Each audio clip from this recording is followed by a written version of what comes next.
from lights and so forth here.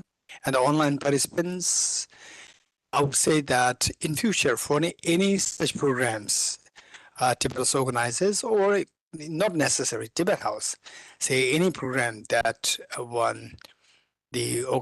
that you take part in, make the point that on the special days, special offerings are made, and then the light offerings, making presents, and so forth, you can do that. So there will be wonderful opportunity for us. Okay, with this in mind, all the offline participants, online participants, you can make 3 prostrations to the Buddha while visualizing all the Buddhas and Bodhisattvas are there, particularly Buddha Shakyamuni and His Holiness the Dalai Lama, and all the Buddhas and Bodhisattvas who you revere with great respect and devotion. And then alongside that, when you make prostration, it's not just you making prostration, visualize that your two parents, all members, including children, and all the messenger beings are making prostrations alongside with you to all the Buddhas Bodhisattvas. Okay, with this mind, let's 3 prostrations and then join me for make the offering lights. And make the offering lights, we can recite the same verse which we are already aware of. With folded hands, I beseech Buddhas of all directions to shine the light of Dharma for all bewildered misery globe. We're going to recite this together with 3 prostrations.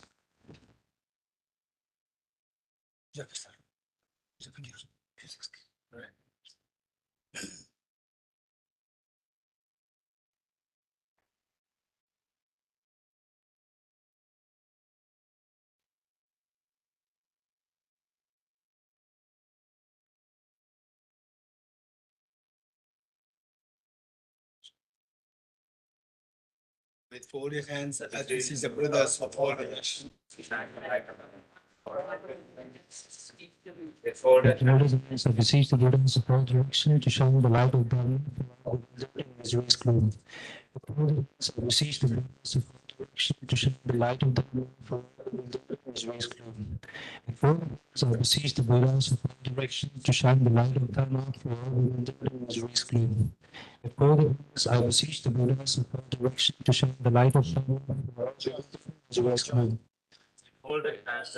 I'm going to request all the participants to kindly come up to light the bell lamp. Yes. I beseech the Buddhas of all directions to shine the light of Dharma for all the Buddha.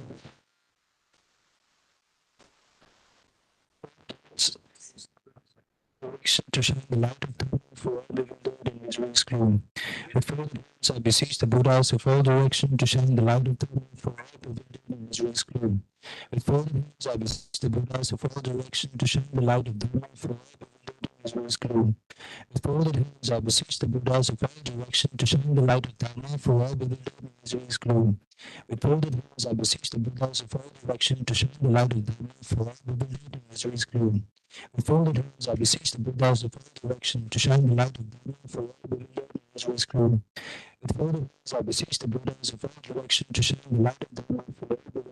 rays gloom. With folded hands, I beseech the Buddhas of all directions to shine the light of Dharma for all the Buddha in his rays gloom. With folded hands, I beseech the Buddhas of all directions to shine the light of Dharma for all the Buddha in his rays gloom. With folded hands, I beseech the Buddhas of all directions to shine the light of Dharma for all the Buddha in his rays gloom. Folded hands, I beseech the Buddhas of all directions to shine the light of Dharma for all the Buddha in his rays gloom. I beseech the Buddhas of all directions to shine the light of Dharma for all the Buddha in his rays gloom. I beseech the Buddhas of all directions to shine the light of Dharma for all the Buddha in his rays gloom. With folded hands, I beseech the Buddhas of all directions to shine the light of Dharma for all the Buddha in his rays gloom. With folded hands, I beseech the Buddhas of all directions to shine the light of Dharma for all the Buddha in his rays gloom. With folded hands, I beseech the Buddhas of all directions to shine the light of Dharma for all the Buddha in his rays gloom.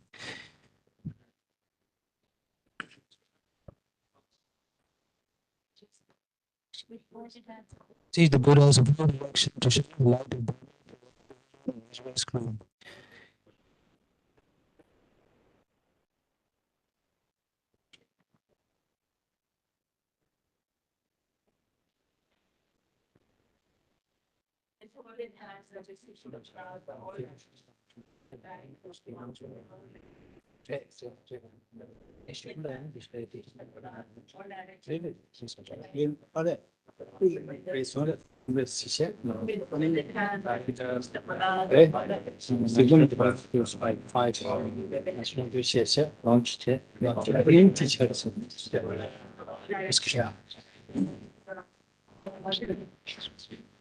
With four words, I beseech the Buddhas of all direction to shine the light of Dharma for all bewildered in this vast gloom.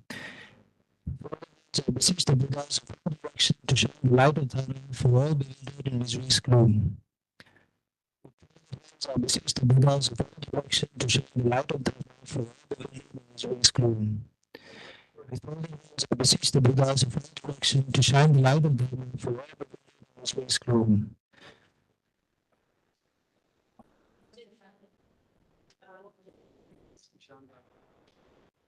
In this vast gloom. With folded hands, I beseech the Buddhas of all direction to shine the light of Dharma for all bewildered in this vast gloom. With folded hands, I beseech the Buddhas of all direction to shine the light of Dharma for all bewildered in this vast gloom. I beseech the Buddhas of all direction to shine the light of Dharma for all bewildered in this vast gloom. I beseech the Buddhas of all direction to shine the light of Dharma for all bewildered in this vast gloom. With folded hands, I beseech the Buddhas of all direction to shine the light of Dharma for all bewildered in this vast gloom. With folded hands, I beseech the Buddhas of all direction to shine the light of Dharma for all bewildered in this vast gloom.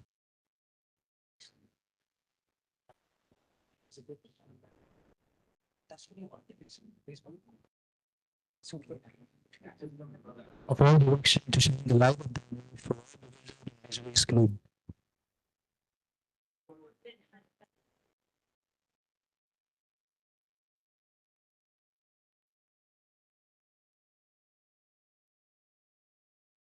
Shine the light of Dharma for all bewildered in this vast gloom.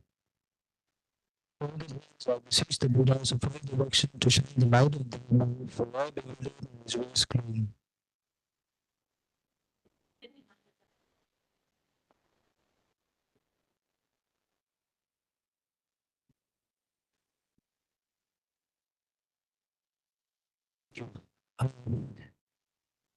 Sibyl.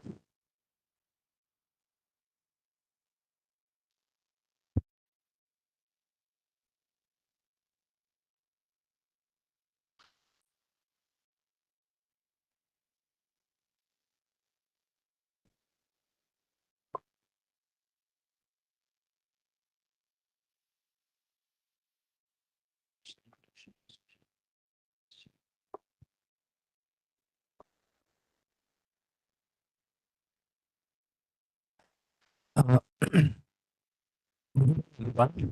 Good evening once again. Good evening, Krishna. First of all, I would like to welcome all of you today to Tibet House and join with us for the celebration of hello. Announcements. Can you hear?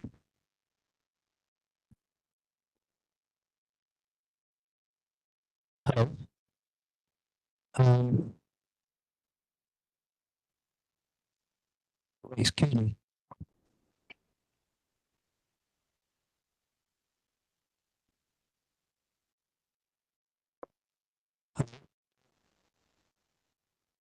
Okay. You do have a problem with your audio, with your mic. Right. Thank you. Hello. Hello. Hello. Sound is quite distorted. Hello. Oh, Hello, hello, hello. Can you hear me? Hello, hello, hello. Ye- Can you hear me? Can Yes, you hear me? Kishore. Yeah. Yes, Kishore.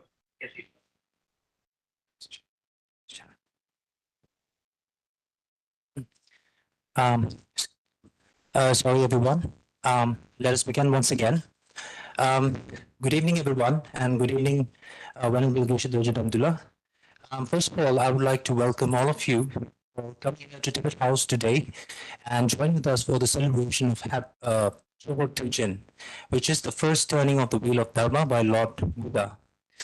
So, and I would also like to welcome all the online participants who are joining with us through WebEx platform, and also YouTube participants who are joining with us through YouTube. So thank you, everyone. And before we move on, I would like to give you a very brief introduction about Chokhor Duchen. Chokhor Duchen is one of the 4 annual holy days of Guru Shakyamuni Buddha, which takes place this year, as we all know, on July 9, 2024. On these holy days, the power of any meritorious action is multiplied by 100 million, as taught in the Vinaya text, Treasure of Quotations, and it is also known in English as the turning of the Wheel of Dharma. Chokhor Duchen commemorates the anniversary of Guru Shakyamuni Buddha's first teaching. It is said that for 7 weeks after his enlightenment, that Buddha did not teach. Afterward, Indra and Brahma offered a Dharmachakra and a conch shell and requested Guru Shakyamuni Buddha to teach the first teaching, and accepting it, Shakyamuni Buddha turned the wheel of Dharma for the first time at Sarnath by teaching the 4 noble truths. Traditionally, we refer to that event with the expression of first turning of the Dharma wheel. The symbol of the wheel derives from ancient India. There, the wheel symbolizes the wheel of the universal emperor who established righteous dominion. Later, the wheel became one of the 8 auspicious symbols of Buddhism. Some texts say that the gods offered the Buddha the wheel after he manifested enlightenment. Thank you very much, everyone. Now, may I request our director, Venerable Keshi Doji Damdula, to kindly proceed with this session. Thank you.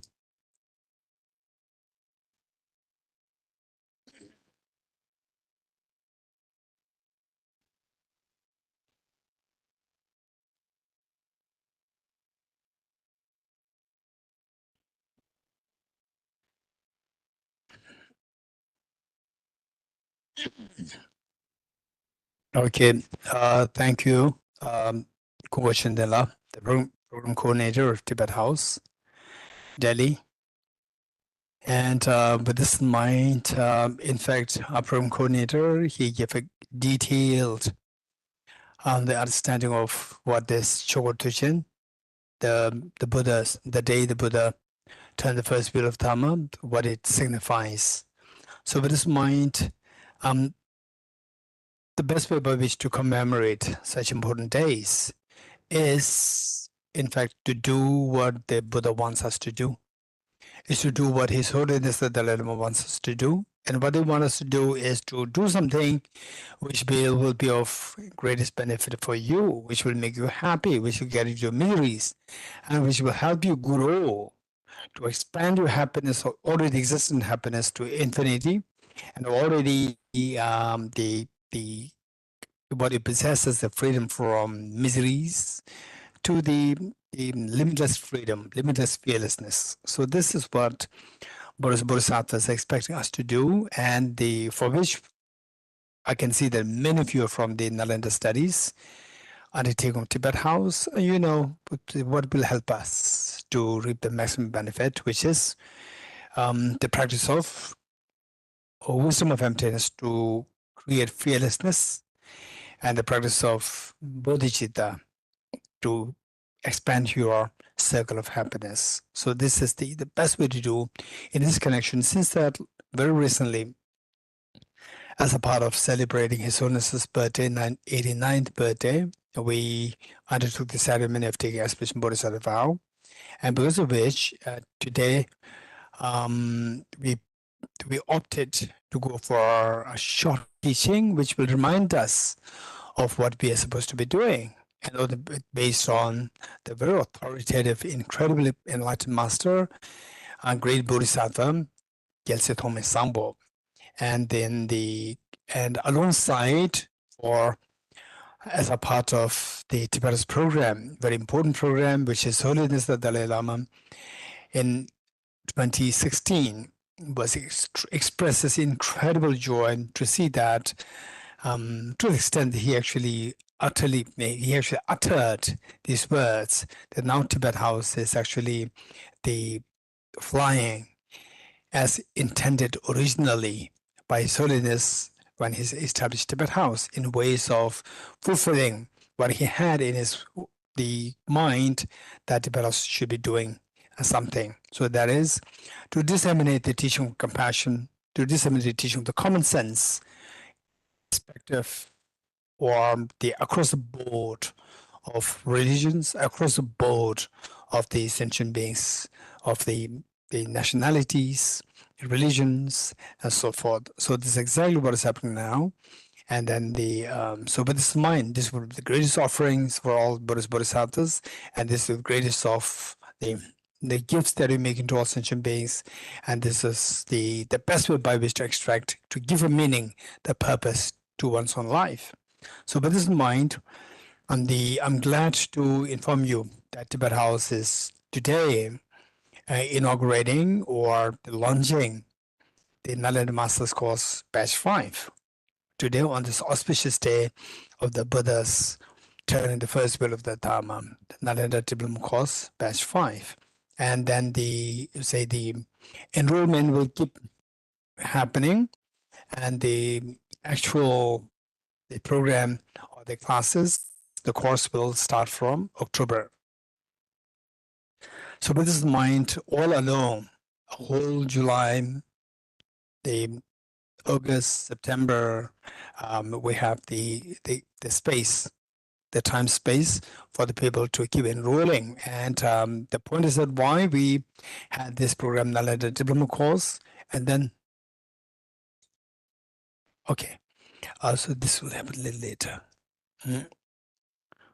Okay, so why we need to know the reason why we have this program, Nalanda Diploma Course, and then following that, Nalanda Certificate Course is for the reason that why I'm sharing these things is that the people keep on enrolling without knowing, thinking that this is something every day available. Unlike the institutions, because of the lack of manpower and the resources not financially somehow we keep going because of the blessings of His Holiness the Dalai Lama, and because of the kindness of the Indian government so we just keep going. This is not a big problem. And so the point is that why I'm sharing all these things is for the reason that after initiating the program, and then like 1 year later, 2 years later, then people start just waking up and then started to request if enrollment can be done. But this is too late. It's not good for the individuals, not good for the students already enrolled, and we're not doing justice to the students who are already enrolled. Well, already undertook 1 year 1 year of studies, and they're already somewhere. And again, if newcomers come, then the pace slows down. So to do justice to the students who are already enrolled right from the beginning, and also that the people who enroll later, they find it difficult to catch up, and so therefore they may feel that it is too high level, and that I'm not in position. It's not that it is you cannot cope up with that. The only thing is that you miss the earlier other parts because of this. Then you're in the middle, and it's not doing any good for you, and not doing any justice for the people who are already enrolled. So therefore, then we introduced the Nalanda Diploma Course, so that somebody who wants to join the Nalanda Master's Course, but the Master's Course is already halfway through, like 5 years, halfway is like 2 years, and so for those who are interested, they can do the Nalanda Diploma Course so that they can transit to the Nalanda Master's Course when the next batch is introduced. Then even for the Nalanda Diploma Course, again after 5 months, which is for like 1 year, after 5 months, 6 months, again people come to request if they can be enrolled. Again, it's not doing justice to anybody, not doing any good to anybody else. So therefore, again, we were forced to introduce another course, Nalanda Certificate Course, which is for 6 months, so that people can say join in, and then to transit to the next Nalanda diploma course, and then to another master's course. So in this connection, on the launch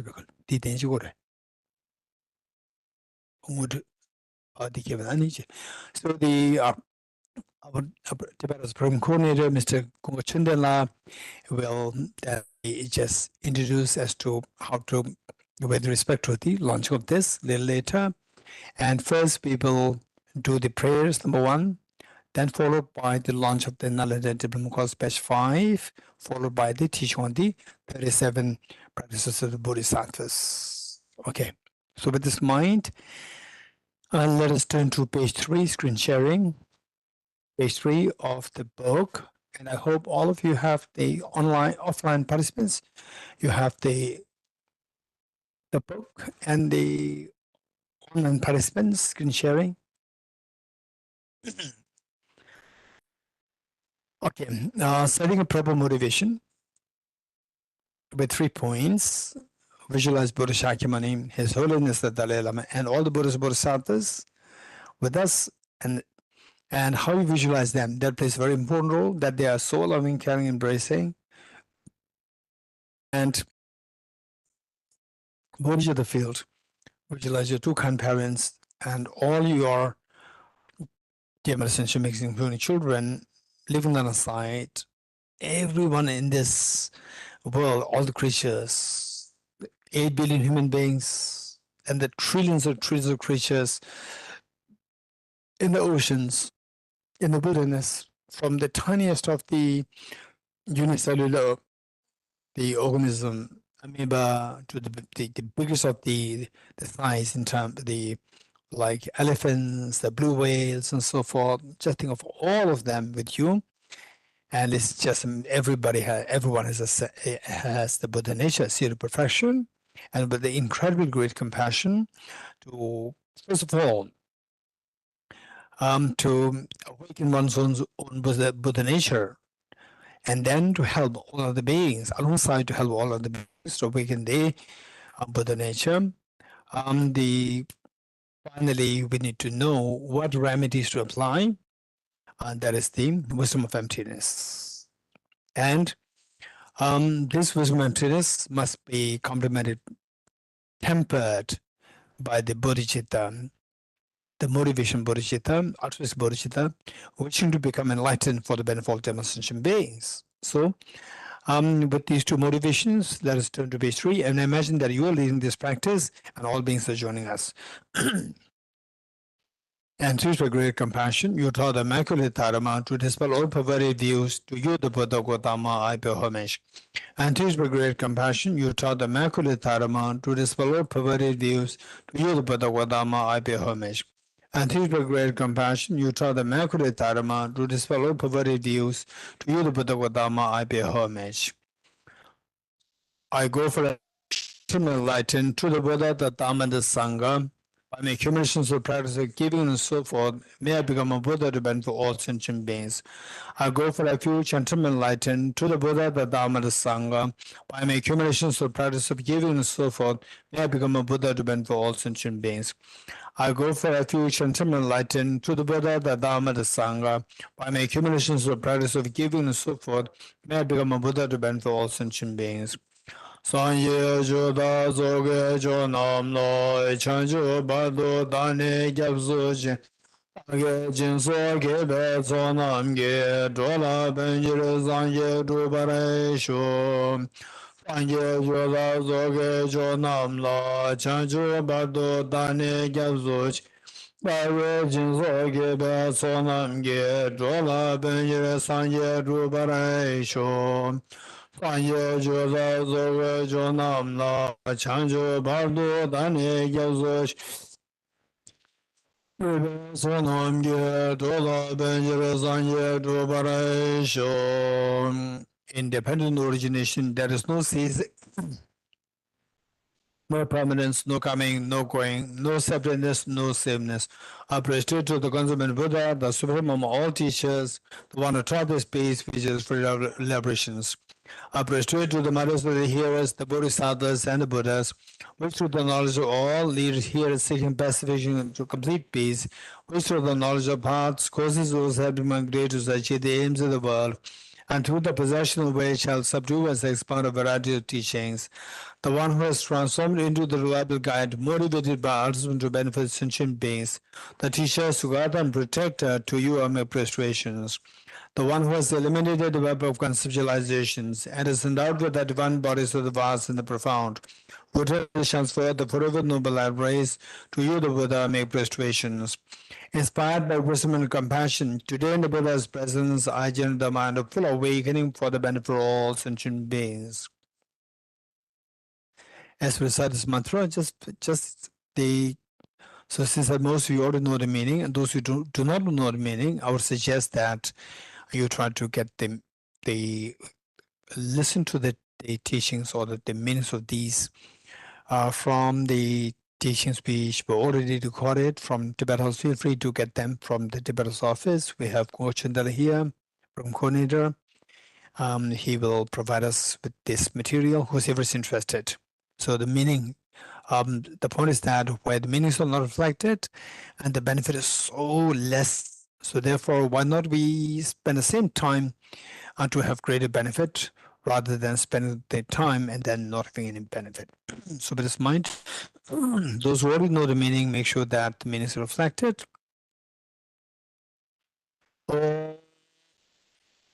Ye dharma hetu prabhavam hetum te shamnatagat yavatat Tesham chayo nirodha evam bhati mahashramanaya swaha Om ye dharma hetu prabhavam hetum tesham dathagato yavatat Tesham chayo nirodha evam bhati mahashramanaya swaham Om ye dharma hetu prabhavam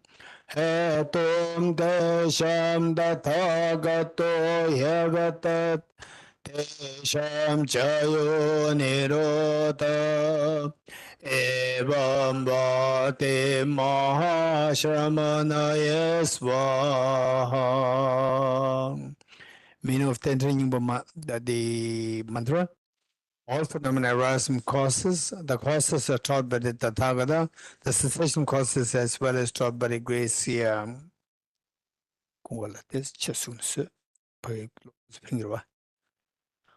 Profound, peaceful, elaboration-free, clear light, and such as the nectar of Dharma I've discovered. Finding no one who can fathom teach. In silence I'll return to words.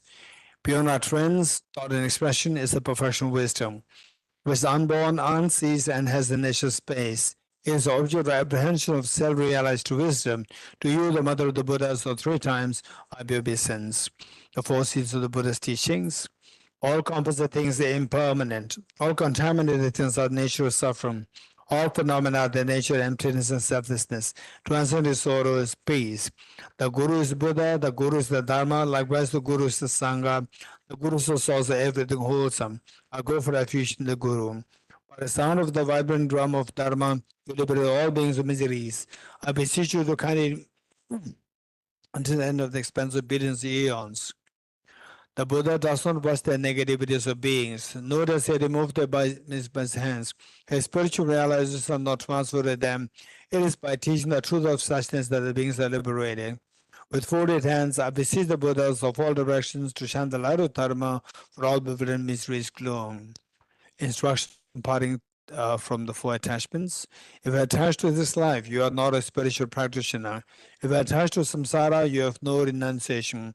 If you're attached to your own self-interest, you have no bodhicitta. If there's grasping, you do not have the view. Page 14, in praise of Buddha Shakyamuni.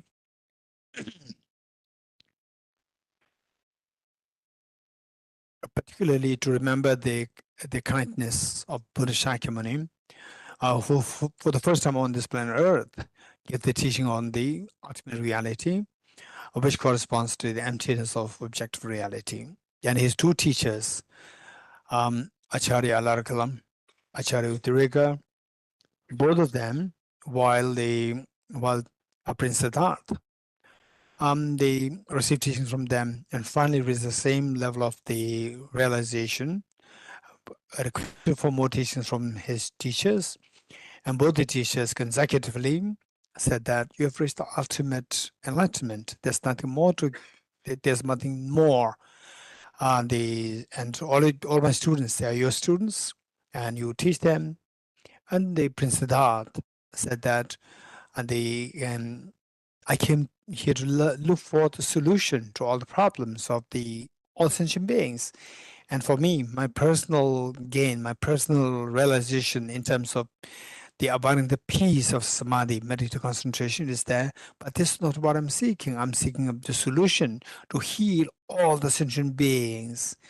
And this is what for I came here. And then he said for like 6 years of austere practice, and finally he found the wisdom, the light to the light of the path to enlightenment for all the Dhamma sentient beings. Whoever embraces it will undoubtedly be taken to the awakening of one's own potential, which exists within all sentient beings. Full, the real hidden treasure happiness. So then finally, as our coordinator, Coach Chandala indicated, that after 49 days of remaining silent, but at the request of Indra and Brahma, Brahma who offered the wheel symbolic of requesting the Buddha to turn the wheel of Dharma, and the Indra offered the conch, symbolic of the Indra requesting the Buddha to blow the conch of the wisdom to all the beings. And finally, this day, when the wisdom of emptiness was what the Buddha taught and reverberating in every corner of the universe to awaken the seed of full awakening, seed of Buddhahood, seed of perfection, seed of ultimate happiness, the seed of the hidden treasure within everyone to be awakened. So this is the day that this amazing and most meaningful event in this entire universe since the inception of the universe 15 billion years ago with respect to the one cycle of Big Bang. So from there, we see this greatest gift for the whole universe, the wisdom of emptiness to be tempered by the unconditional love of Bodhicitta for all sentient beings. These two combined together, like the two wings of the bird, will take us to the state of total fearlessness and infinite happiness, which everybody aspires, irrespective of what religion, what ethnicity, what gender, what background, what social status you are in. Everybody sees, even the tiny insects, they aspire to fearlessness and infinite happiness. If you don't believe, just touch the tiny insects. What do? They pretend so like they're dead. They don't want to die. They don't want others to cause harm on them. So everybody seeks fearlessness and everybody seeks to expand their happiness. So this is what the Buddha Shakyamuni 2,500 years ago, he really underwent through this process so that we get the legacy of the ultimate gem with which to awaken one's own potential. So with this mind, imagine that you are encouraging all the demonstration beings and their journey you in looking at the amazing qualities of Buddha Shakyamuni, which we are supposed to mimic, learn from, practice, cultivate, and grow. Gade gade para samgade bodhi swaha. So with this mind, page 14, we'll read this together, but reflect on the meanings as much as possible. To the founder, the endowed transcendent destroyer, the one gone beyond, the fourth destroyer, completely perfected, full awakened being, perfect in knowledge and in good conduct, Sugata, knower of the world, supreme guide of human beings to be tamed, teacher gods and human beings, to you, the complete and fully awakened one, and thou transcendent destroyer, the glorious conqueror, the subdued from the Shakya clan, I prostrate, make offerings and go for refuge. When, O supreme amongst humans, you are born on this earth,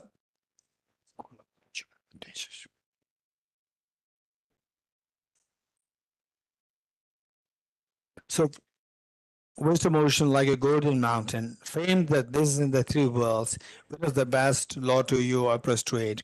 With a supreme science, face like a spotless moon, color like gold, to you I prostrate.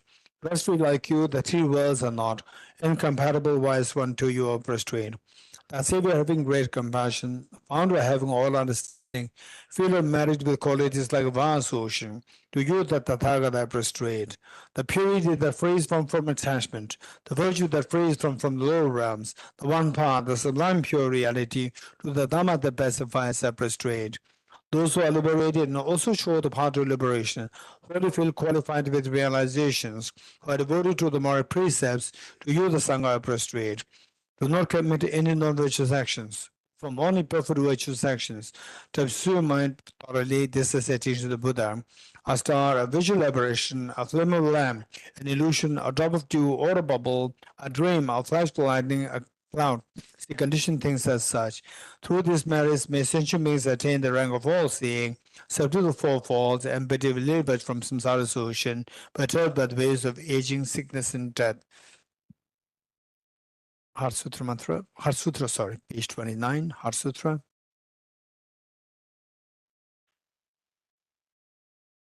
When reciting Heart Sutra, remember not to miss the 3 points. With the background information, how the Buddha immersed into non-dual wisdom of emptiness, and given that the Buddha Shakyamuni, being the full awakened one, has direct access to the true truth simultaneously, unlike the sentient beings. For sentient beings, when you see ultimate reality directly, you have no access to the conventional truth. When you have the access to conventional truth, you don't have direct access to the ultimate truth. So whereas when you become a Buddha, it's not just the Buddha outside there, Buddha Shakyamuni, but each one of us, when we become Buddha, we have direct access to the true truth simultaneously. So this is what exactly was doing here in Rajgir, where the Buddha immersed into non-dual wisdom of emptiness, and then simultaneously having access to the conventional truth, the Buddha then inspired Shariputra to ask question to Aravadukhteshvara, and then the Shariputra. So this is the basic background information, and the 3 points not to miss. First one, what was the question with Shariputra, being blessed by the Buddha, stood up to make prostrations to Buddha, and then turned to Aravadukhteshvara, asked question. What kind of question was asked? Number 2, what was the response given by Aravadukhteshvara to Shariputra? Number 2. Number 3, what is the benefit? What's the benefit of what is the benefit if we practice as Aravadukhteshvara indicated? Oh, Kelila, come up. The seat here. So with this, the first is so important, and if you know this meaning, the purpose, the 3 points, and the purpose that we're going to accrue is going to be just enormous. So first, question asked by Shariputra to Aravadukhteshvara is, how should the child of the lineage practice the professional wisdom? What do you mean by child of the lineage? And oftentimes, the translators translate this as, how should the son of the lineage practice the professional wisdom? So this is not really a good translation. It should be child rather than the son, because that they say the original Tibetan is pu. Pu is not necessarily male. It can be pupo, which means male, and pumo is the female. Is a common name for, common label, I should say, common label for the males and the females. But generally speaking, people just for short, pupo, people call it pu. And so this many people, the translators, think that this should be translated son. It should not be son, it should be child. We should incorporate both males and the females. This is something that we need to remember. So the question asked was, how should a child of the lineage practice the professional wisdom? Child of the lineage. What does it mean by child of the lineage? We talk about the lineage of the kings, meaning that the child will become a king eventually. Likewise, of all the different lineages, one lineage of the Buddhas, and of all the lineages, naturally, we see that why this lineage is so important, lineage of king, because the king is supposed to be taking care of all the subjects, but he cannot take care of all the sentient beings, and even the subjects is questionable. Some good kings, they take care of the subjects, but many of the horrible kings, they inflict pains on the subjects by exploiting them. Whereas the lineage of the Buddhas is the supreme of all the lineages. And although we are not the lineage holder of the kings, but each one of us, we can become the lineage holder of the best of the lineage, which is the lineage of the Buddhas. Each one of us, we can, anybody, not necessary that one should be Buddhist, one should be male, one should be powerful, one should have this, that, and so forth. Anybody who is desirous of awakening the state of perfection within yourself, may I be awakened, may my state of perfection be awakened. If this is your aspiration, this is the Buddha. Doesn't mean Buddhism. It simply means the awakened one. Anybody who aspires to be awakened, you are the child of the lineage, best of the lineages. So with this in mind, as a child of the lineage, you have to do something to accomplish your goal. So what is that? What should we do? We should practice wisdom of emptiness. We should practice wisdom to cleanse our mind of the mental defilements, so that the treasure inside us will be hidden treasure of ultimate happiness will be awakened. So what is that wisdom? This is a question asked. How should the child of the lineage practice the perfection of wisdom? This is a question asked by Shariputra, point number 1. Point number 2, response given by Aravalokteshvara to Shariputra, that just as somebody who's inflicted, flustered by enormous pain in the dream, how to solve this problem for good? Wake up from the sleep of ignorance. Yes, you wake up and all the anxiety, stress, and the nightmare just stops. So how does it help? By knowing that whatever happened in the dream is just all coming from the subject, nothing exists objectively. So this is what the Buddha discovered after having after having been 6 years of the Austin practice, not being able to get what he was looking for from his 2 teachers, and left to look for the ultimate path. So this is what the Buddha discovered. He did not invent it. He discovered the reality, which existed way before the Buddha existed. Only thing was that he discovered it 2,500 years ago. Till that point, the things are seen as objectively real. And for the first time in the history of humanity, since 15 billion years ago, since the time of the Big Bang, the Buddha Shakyamuni discovered this reality. Just as the Isaac Newton discovered gravity, just as the Albert Einstein came up with the equation equals mc square, just as the Niels Bohr and Heisenberg and all these people, the form of light discovered the reality of quantum mechanics. So Prince Siddhartha discovered the reality that nothing exists objectively. And quantum mechanics is talking something of this kind, that nothing makes sense as independent as observed, independent of the observer. And relativity theory, the Albert Einstein, who discovered that nothing makes sense independent of the frame of reference, is all relative. So we can speak of things only in relative terms.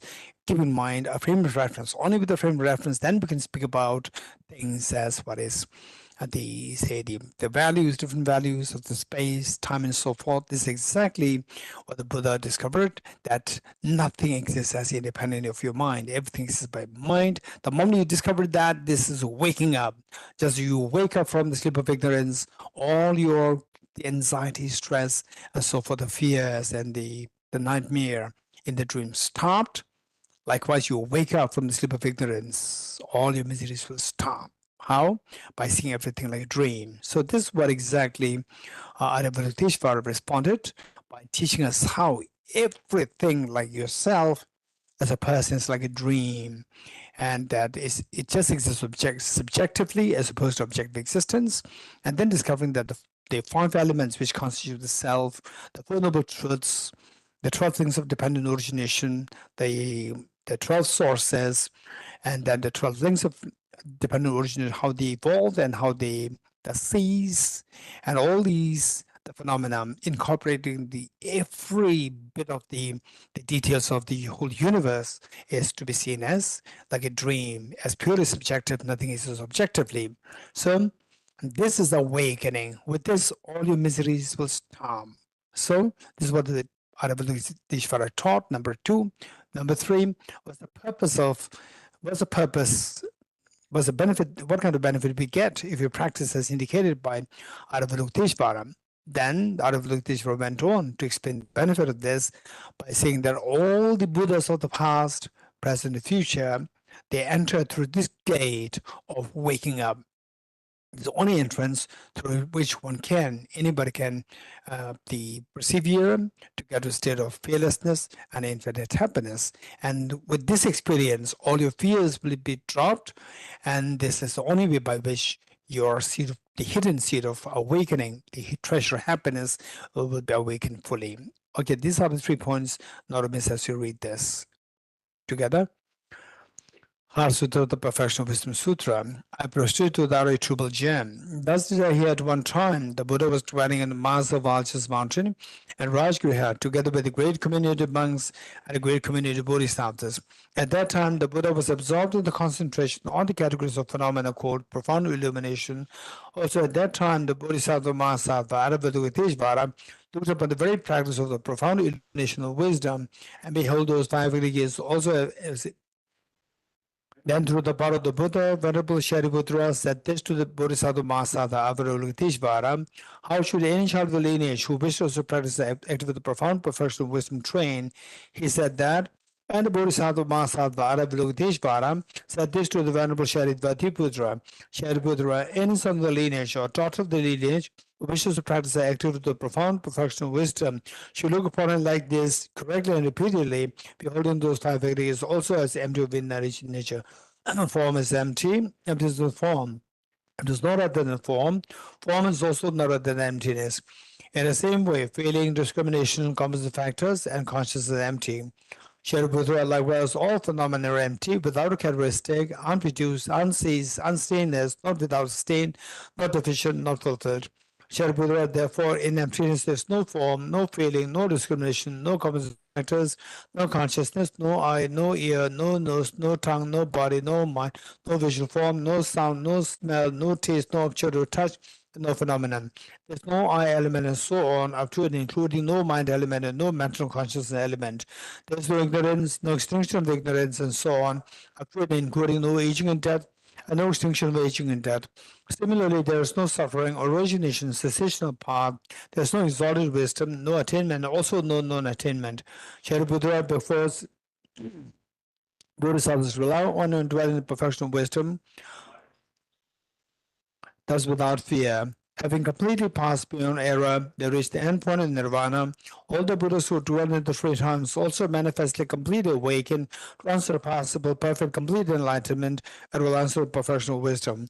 Therefore, the mother of the perfection of wisdom, the mother of great knowledge, unsurpassed mantra, the mother equal to the unequaled, the mother of the authority that passes all suffering should be known as truth, since it is not false. The mother of the perfection of wisdom is declared, Tyata Om Gade Gade Bara Gade Bara Samgade Bodhisoha. Shariputra, the Bodhisattva Mahasattva should train the profound perfection. Then the Buddha arose from their concentration and commanded the Bodhisattva Mahasattva Avalokiteshvara, saying, well said, sons of the lineage, it is like that, it is like that. One should practice a profound perfection of wisdom, just as you indicated, even that the Tathagatas rejoice. Buddha, having thus spoken, Venerable Shariputra, the Bodhisattva Mahasattva Avalokiteshvara, those are only in the entirety, along with the world of gods, humans, asuras, and gandharvas, for overjoyed and highly praised that is spoken by the Buddha. As we recite the mantra, just visualize that you are in Rajgir, the place where the Heart Sutra actually took place.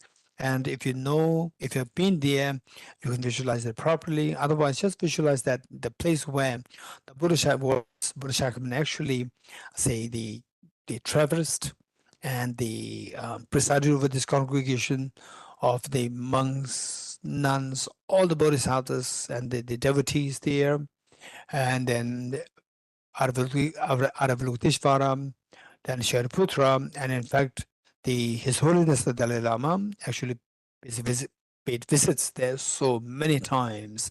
So just visualize that you are there, and all the demonstrations are there, including parents, your children, all the members are there, and just in front of Buddha Shakyamuni, in front of His Holiness the Dalai Lama, in front of Avalokiteshvara and Shariputra, you're reciting this to remind us. And don't expect that by saying this mantra, then there's something miracle will happen. The real miracle is a miracle of reminder for us that I should not be engaging in non-virtues. I should be engaging in the virtues all the time as much as possible.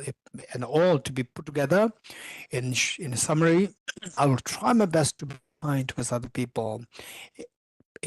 If not, at least I'll not harm others. This much, if you can commit yourself, this is good enough. This is doing such a great service for yourself, giving a purpose of your life. And you see that you move from the state of miseries to the state of greater happiness, from the state of the darkness to the state of the light of the wisdom. So this is the most greatest of the purpose, smart people, the intelligent people, the wise people. For them, this is the approach. And why not? We follow the footsteps of the wise beings, that we being wise. Education is that as we grow older, you become happier, happier, happier. If that happens, your life prove to be meaningful. So this is what should be the reminder given by us as we recite this mantra. And imagine that you're inspiring all the sentient beings with you. Deyata Om Gate Gate Paragate Parasam Gate Bodhisvatyata Om Gate Gate Paragate Parasam Gate Bodhisvatyata Om Gate Gate Paragate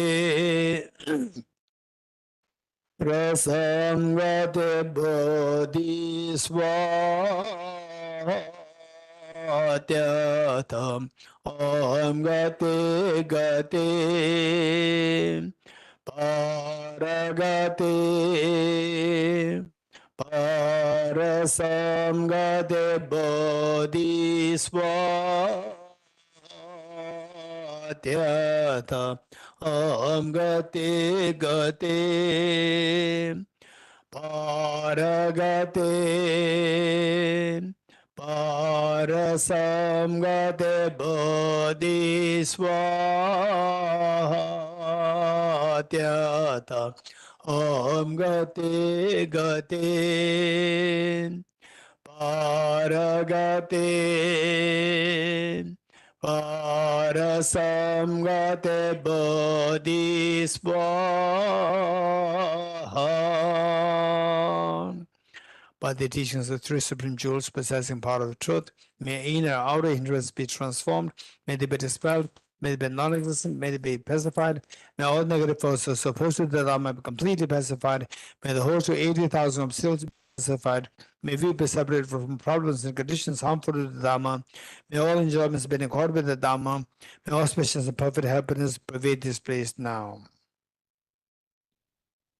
Okay, next page 35, 8 verses for training the mind. This is primarily to exterminate what attracts all the fears in us. That is a selfishness, self-centered attitude. A self-centered attitude that comes in the facade of guarding us, protecting us. But in reality, this is the devious factor which attracts only miseries in us. And for that matter, how to eradicate this is that, well, first of all, identifying the situations, the triggers which invoke this self-centered attitude very strongly. And the triggers they're usually, the one is that the indication of the presence of self-centered, which is anger and the ego. These are the two primary the factors, and the agitation. And these are triggered by usually by, say, the greed and by, say, others provoking you. So identify all these situations and difficult situations, not necessarily others provoking you. Others provoking you, of course, plays a very important role in triggering this, the agitation, anger, and so forth, and which are all because of the self-centered attitude. And then alongside very difficult situations like illnesses, say the situation where the poverty, illnesses, and the tough situations where you cannot take decisions and so forth, there the anger and irritation are likely to arise. And is it necessary that under such difficult situations, anger, irritation, and so forth can arise? Not necessary. When your self-centered attitude is subdued to a great extent and grown into completely, then these things will not really dominate your mind. Your mind will be at ease, as Bodhisattva Shantideva indicated, that if there's a cure, why should you worry? If there's no cure, what's the point of worrying? At least don't disturb your mind. And there's no cure there. The lack of the cure will create some problem on you. And then we add to this problem by, say, worrying about, and then it gives the additional problem to us with the already existing problem. So why should you have to at least add the problem? So people say the pain is involuntary, but the suffering is voluntary, meaning that it's up to you whether you want to have the suffering or not, but the pain is there. But why should have to add suffering to this? So with this in mind, identify these factors and see how we can endure these situations where the mental disturbance doesn't happen, and state that now that most of you are from the Nalanda studies, think of the 5 omnipresent mental factors. How finally what is indicated here is these mental stress, anxiety, and so forth, all related to the unpleasant feelings.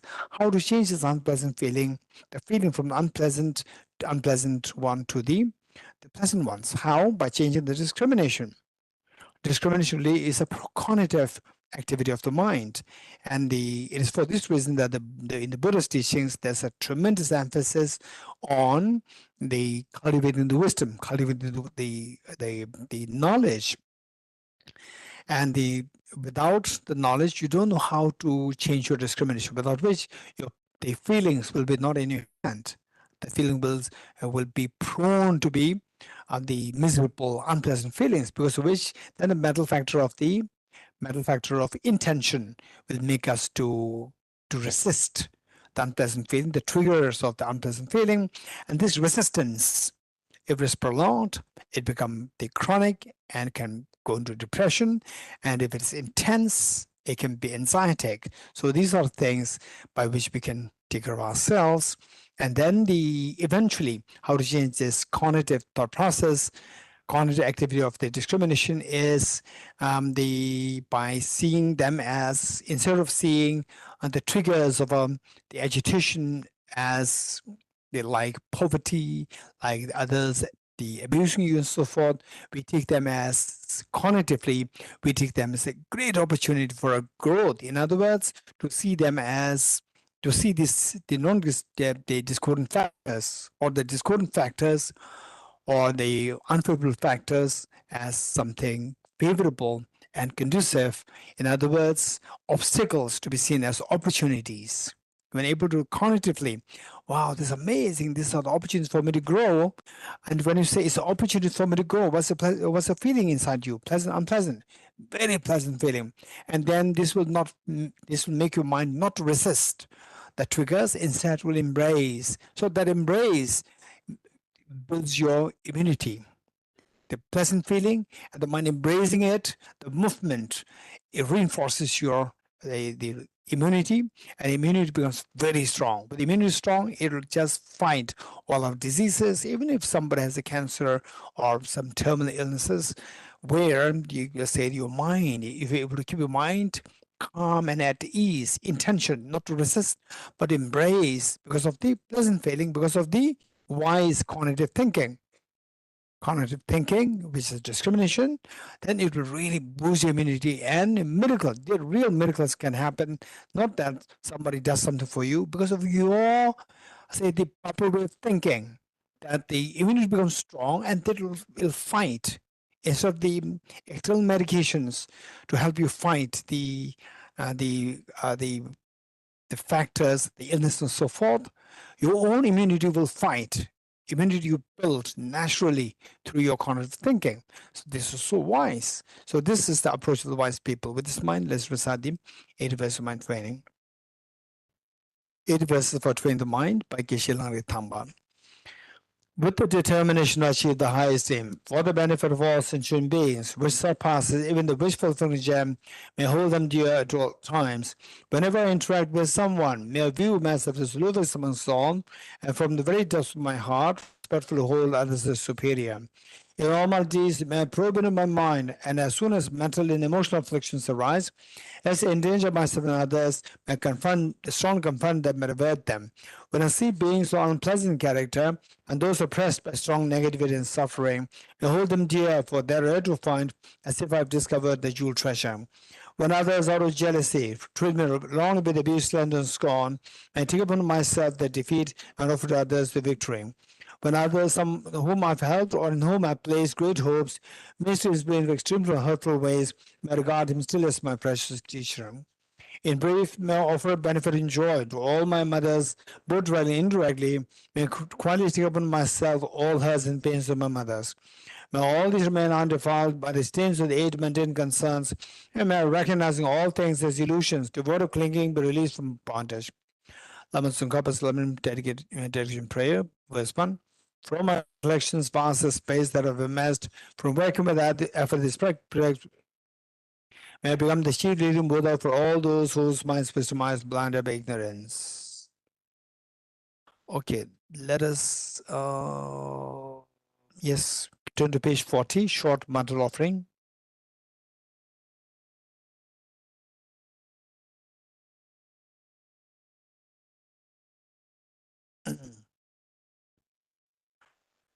This ground anointed with perfume, strewn with flowers, adorned with Mount Meru, the 4 continents, the sun and the moon. I imagine this as the Buddha felt and offer it. May all sentient beings enjoy this pure land. Oh, Sashib Ge Choshe Mando Tam Re Ra Le She Nye De Ge Ba De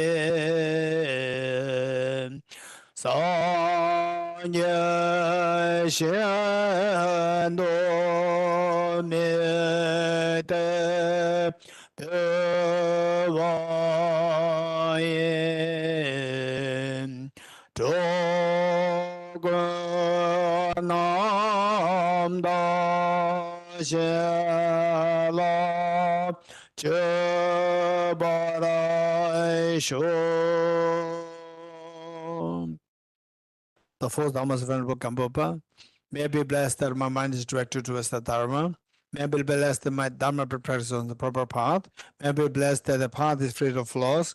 May I be blessed that the flaws are seen in the light of exalted wisdom. The 4 Dharmas of Venerable Bhikshu Mahasattva. Becoming utterly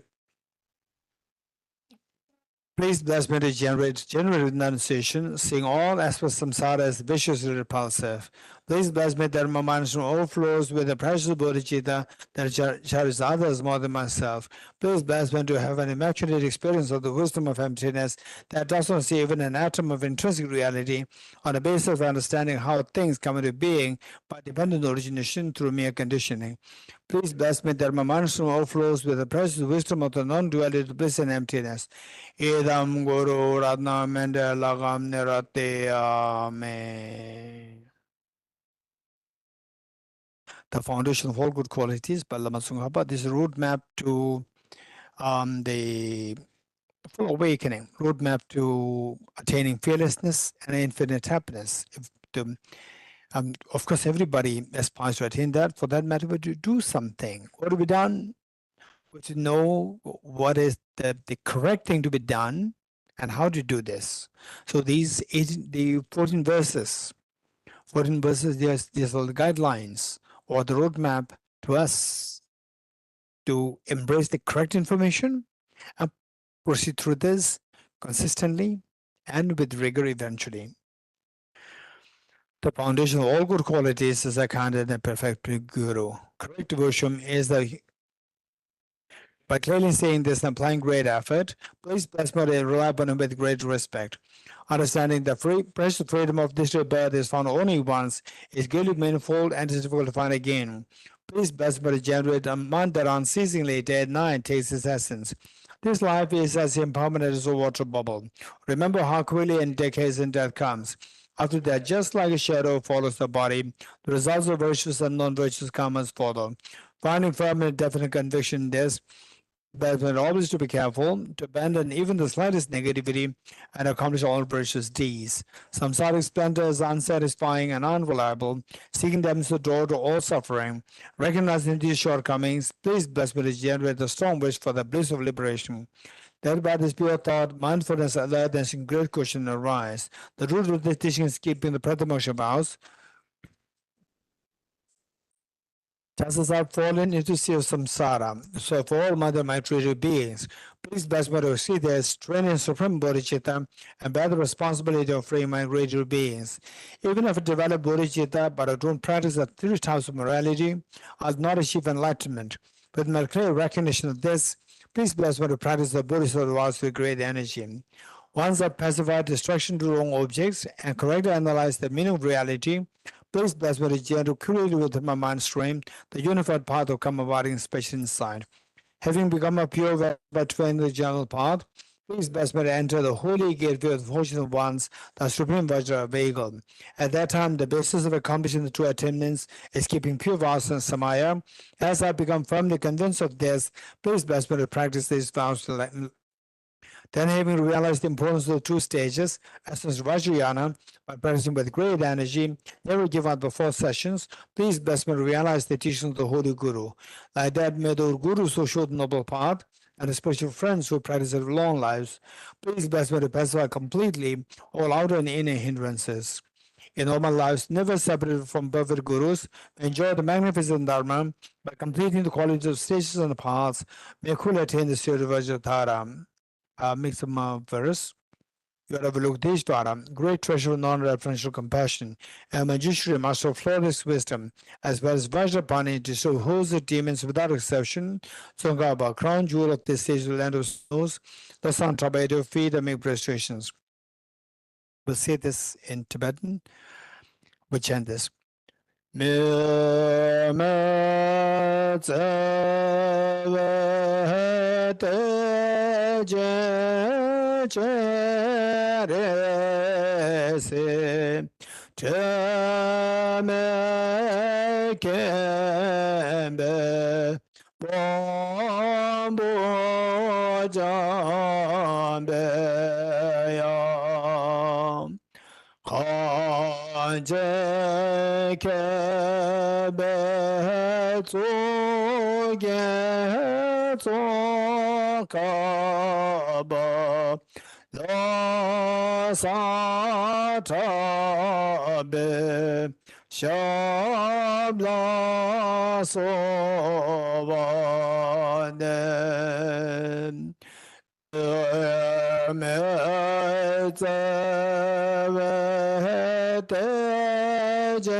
Shabla Sovadem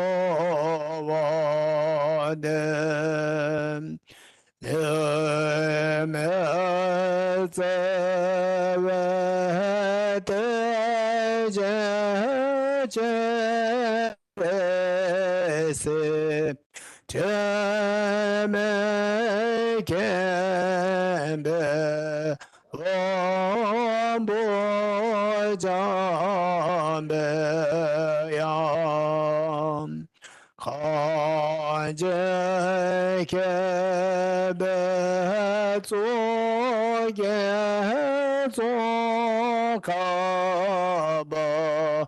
la san tabe shabla sovande. You are Avalokiteshvara, great reference, non-reference to compassion, a Manjushri, master of flawless wisdom, as well as Vajrapani, destroyer of hosts of demons without exception, Songkhapa, crown jewel of the sage of land of snows, Lord Santaba, at your feet I make prostrations. Okay, before we take a very quick Bodhisattva, aspiration Bodhisattva vow, we will do 5 minutes meditation. And since that, this is going to be primarily for the teaching on 37 practice of Bodhisattvas. We're not going to do too much explanation on the meditation, how to meditate. This will not go into detail, just straight away we will do that. Ready? 5 minutes, single, yeah.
Next, we'll turn to page 5050.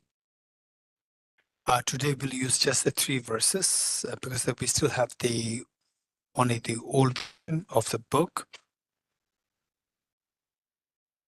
For the offline participants, okay, for the online participants, we have, okay, what do we do is that, because that the offline participants, you only have the 3 verses, not the 5. So what we'll do is that we'll use only the one with the 3 verses. Okay. Wholeheartedly, let us generate the Bodhicitta spirit. Imagine that all Buddhas Bodhisattvas are with us and all sentient beings are with you, including parents and all family members, including children. I go for refuge to the Triple Gem. I confess the negativities individually. I rejoice in the virtues of all the beings. I hold the rest of the Buddha in my heart. I go for refuge to the Triple Gem. I confess the negativities individually. I rejoice in the virtues of all the beings. I hold the rest of the Buddha in my heart. I go for refuge to the Triple Gem. I confess the negativities individually. I rejoice in the virtues of all the I hold the rest of the Buddha in my heart. Buddhas and Bodhisattvas, please be here to me. Just as previous Buddhas have generated the mind of Bodhicitta, and just as they successfully dwell in the Bodhisattva practices, I will generate the mind of Bodhicitta, and Lavashala, two successful trained Bodhisattva practices. Gurus, Buddhas, and Bodhisattvas, please be here to me. Just as previous Buddhas have generated the mind of Bodhicitta, and just as they successfully dwell in the Bodhisattva practices, likewise for the benefit of all sentient beings, I will generate the mind of Bodhicitta, and Lavashala, two successful trained Bodhisattva practices. Gurus, Buddhas, and Bodhisattvas, please be here to me. Just as previous Buddhas have generated the mind of Bodhicitta, and just as they successfully trained the Bodhisattva practices, likewise for the benefit of all sentient beings, I will generate the mind of Bodhicitta, and Lavashala, two successful trained the Bodhisattva practices.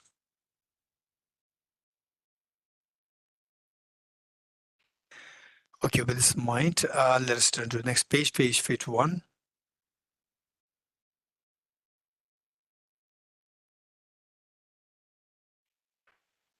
Throughout my future lifetimes, may I always be guided by the compassionate Buddha and be able to uphold the true practices of Bodhicitta even across my life. Throughout my future lifetimes, may I always be guided by the compassionate Buddha and be able to uphold the true practices of Bodhicitta even across my life. Throughout my future lifetimes, may I always be guided by the compassionate Buddha and be able to uphold the true practices of Bodhicitta even across my life. In order to further increase this bodhicitta from now on, those with discernment who have listened and seized and awakened the mind of bodhicitta in this way should highly praise in manner. Today my life has been borne fruit. Having well obtained this human existence, I've been born in the family of the Buddha, and now I'm one of Buddha's children. Thus, whatever actions I do from now on must be in accord with the family. Never shall I disgrace or pollute this noble and unsightly trace. Just like a blind man discovering a jewel in Hebrew rubbish, I was by some coincidence an awakened mind has been born within me. As a supreme ambrosia that overcomes the suffering of death, is inexhaustible treasure that eliminates all poverty. In the supreme, it is a tree that shelters all beings wandering and tired on the path of conditioned existence. It is a universal bridge that holds. Is the adornment of the mind that expels the torment of disturbing conceptions.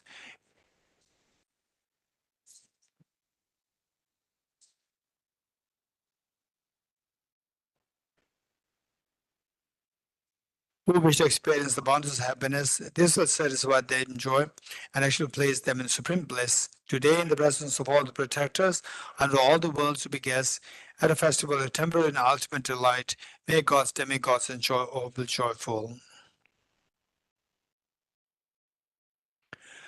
Okay, so before we start the teaching, by the way, the teaching will be very quick. Although it has like 30, little over 37, although it says 37 verses, practice of bodhisattvas, but it includes other additional verses. It'll be very quick. So now I request our program coordinator, Mr. Kungo Chindela, the program coordinator of Tibet House, to speak about the launch of Nalanda Master's Course, the Diploma Course Batch 5. Hello. Sidullah.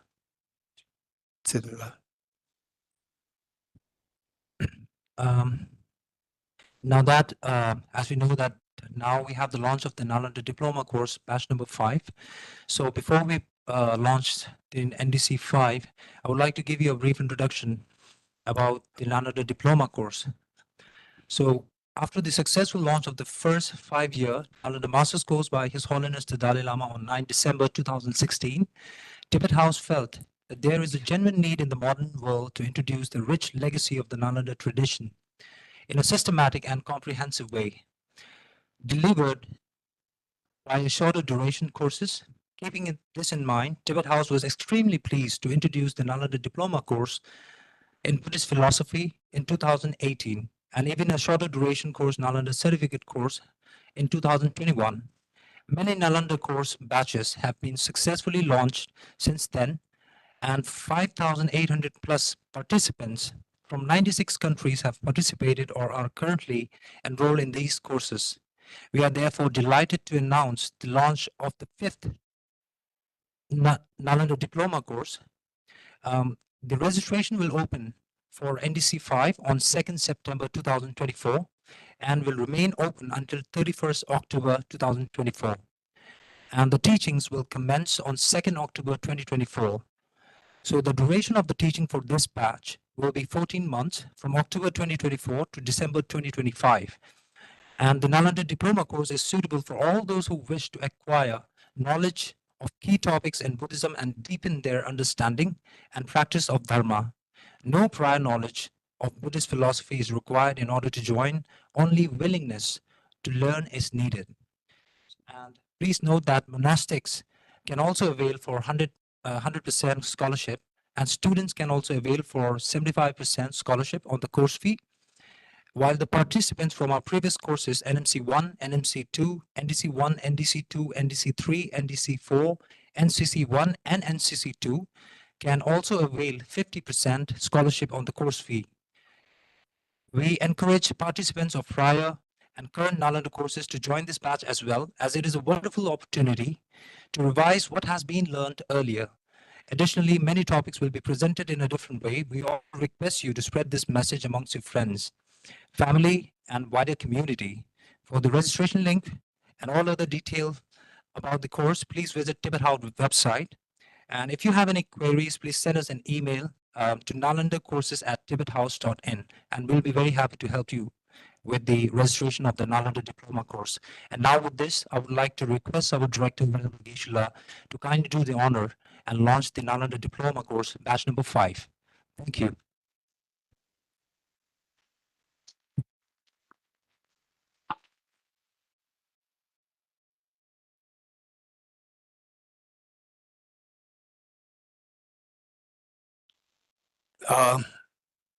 Then Shugala, you're there?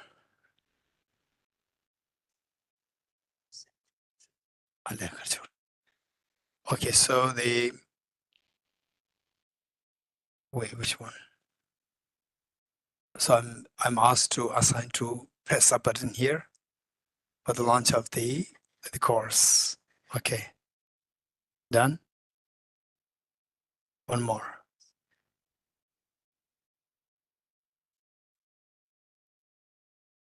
Sorry. Okay.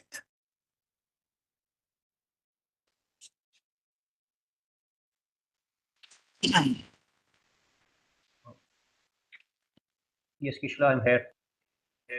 Okay, then Shugala, you'd like to say anything? Why don't you say some words for all the existing participants as well as those people who joined this the ceremony, Sure. Chokhor Duchen ceremony, about the related to the course. Okay, Kishla. Thank you, Kishla.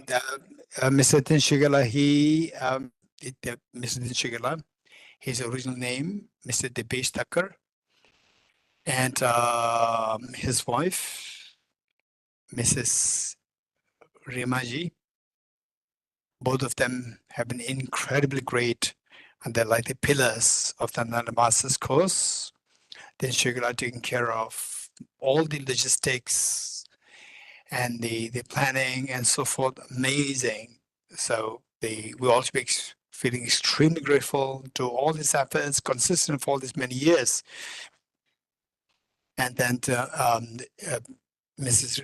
Rimaji, although physically extremely ill, but really resilient, incredible sense of resilience, and taking all these many years have been taking the main charge of making all these transcriptions available, and the quality of her thinking, thought processes is just amazing, to make sure that all these transcriptions, they are being done very accurately, and she's double checking that all the transcriptions done by the people, the transcribers, they are done properly, and the degree of the accuracy, she checks every transcription, and on the basis of which then she grades them like 97% accuracy, 98% accuracy, and so forth. It's amazing.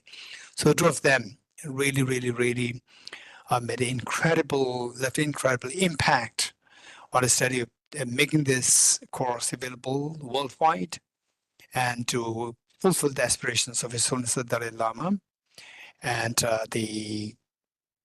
and to tell the world that the Buddha's message of compassion, and that on the basis of cognitive, the recognition of the interdependence of things, yourself and others, the ecology and the habitats, and the inhabitants, so how they're all interconnected with each other. So that is something that is being imparted from here, and we wholeheartedly, I request all of us to wholeheartedly pray that all the people who contributed to this program, they have long life, good health, and that the Dharma practice becomes very effective. This is what I request all of you, and I now pass it on to Mr. Shugela for a few words on this program. Thank you so much, Kishla. Thank you. So first of all, I'd like to thank Venerable Kishla, for accepting the request to teach for Nalanda courses. It was people who have been associated with Nalanda courses since from the beginning. I think they are aware that it was after repeated requests Venerable Kishla actually agreed.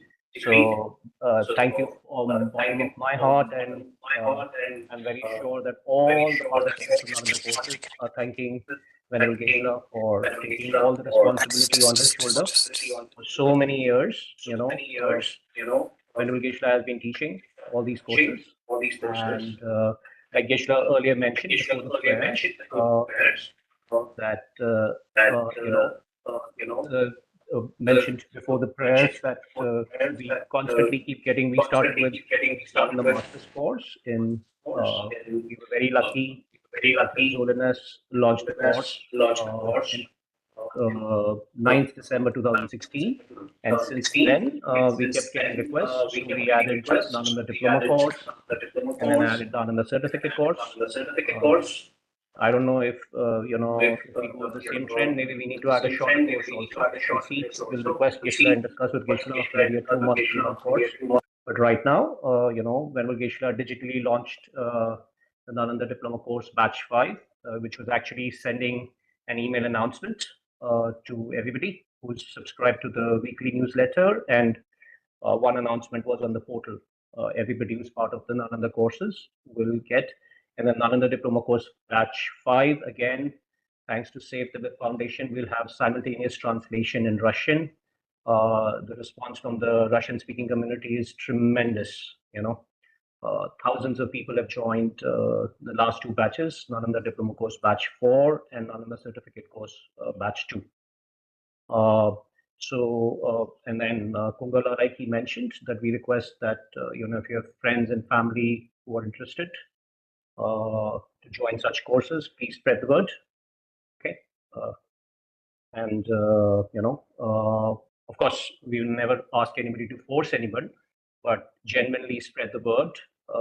This is also one of the commitments of His Holiness to revive the erstwhile Nalanda tradition, and we at the Tibet House are aiming to do that under guidance of Venerable Geshe-la. Just a little contribution, And often my name and my wife's name comes in forefront, but actually it's a team effort. There's an IT team, logistics team. There are so many people involved from Tibet House, and Tibetans, as you know, they're very low profile. They don't come in the foreground. So, but they're extremely, all of them are hardworking, very good at heart, you know. So we're very lucky to have a center like Tibet House, like Geshe mentioned, that due to blessings of His Holiness and Ministry of Culture, we have funds. Otherwise, other Dharma centers, they always struggle for funds. So it is certainly blessings of His Holiness that we're able to offer these courses. You know, for monastics, we have 100% scholarship. For student, if you're a student, then we have 75% scholarship. And then if you are from prior courses of Nalanda courses, then we give 50% scholarship. So, you know, feel free if you have any queries to shoot an email to us, and we'll be spreading the word more. Okay. So I think that's about it, Kishla. If I've forgotten something, if you want to add something, please do so, Kishla. Thank you so much.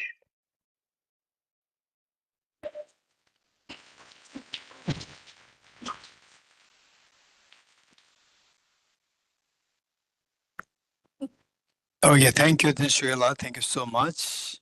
Thank you. Indeed, a great inspiration. This whole course initially started. The dream came from the Buddha himself. It was his dream. He insists that he should teach the Abhisamaya Alankara, which is a very complex text taught in Buddhist universities for about like 7 years, complete 7 years dedicated on one text. And he asked me to teach this.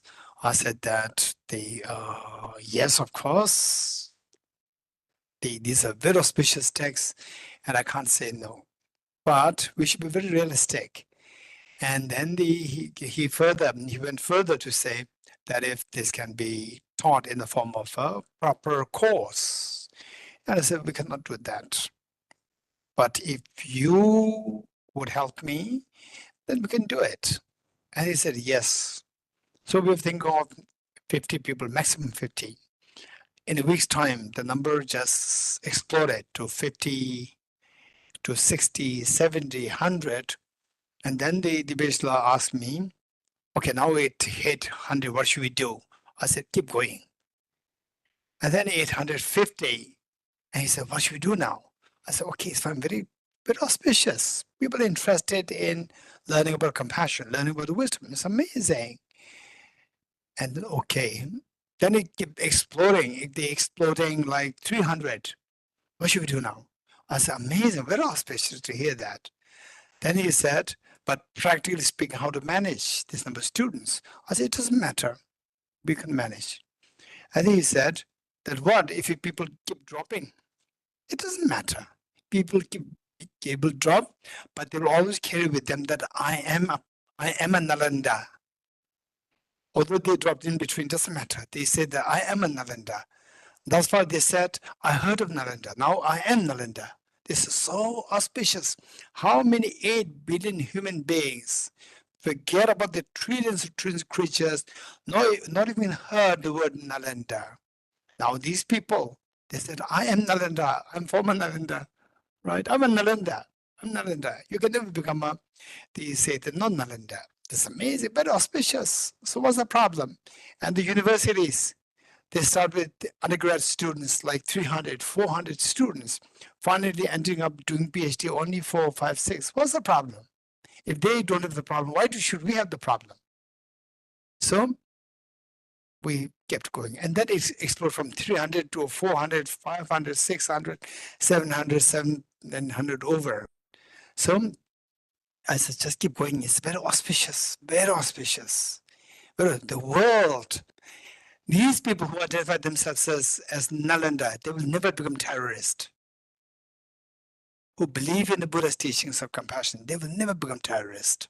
They will never engage in something really nasty and destroy the world. They will never do that. They will encourage others not to do that. Amazing. And the power of doing that is very different. between the two, that I heard about Nalanda versus I am Nalanda. The power is very different. So this is how we kept going, and the first batch total after the scrutiny. Then we came up with 460 students for the first Nalanda Master's course, and then NDC1, NDC2, and then the NDC4. It just exploded with the participations of the Russian students. And for the Russian part, I would say I should be extremely grateful to Anna Tenzidoma, who I know when she was just a teenager, 19 years old. And all these last 18 years, she has been an extremely dedicated person and very inspiring.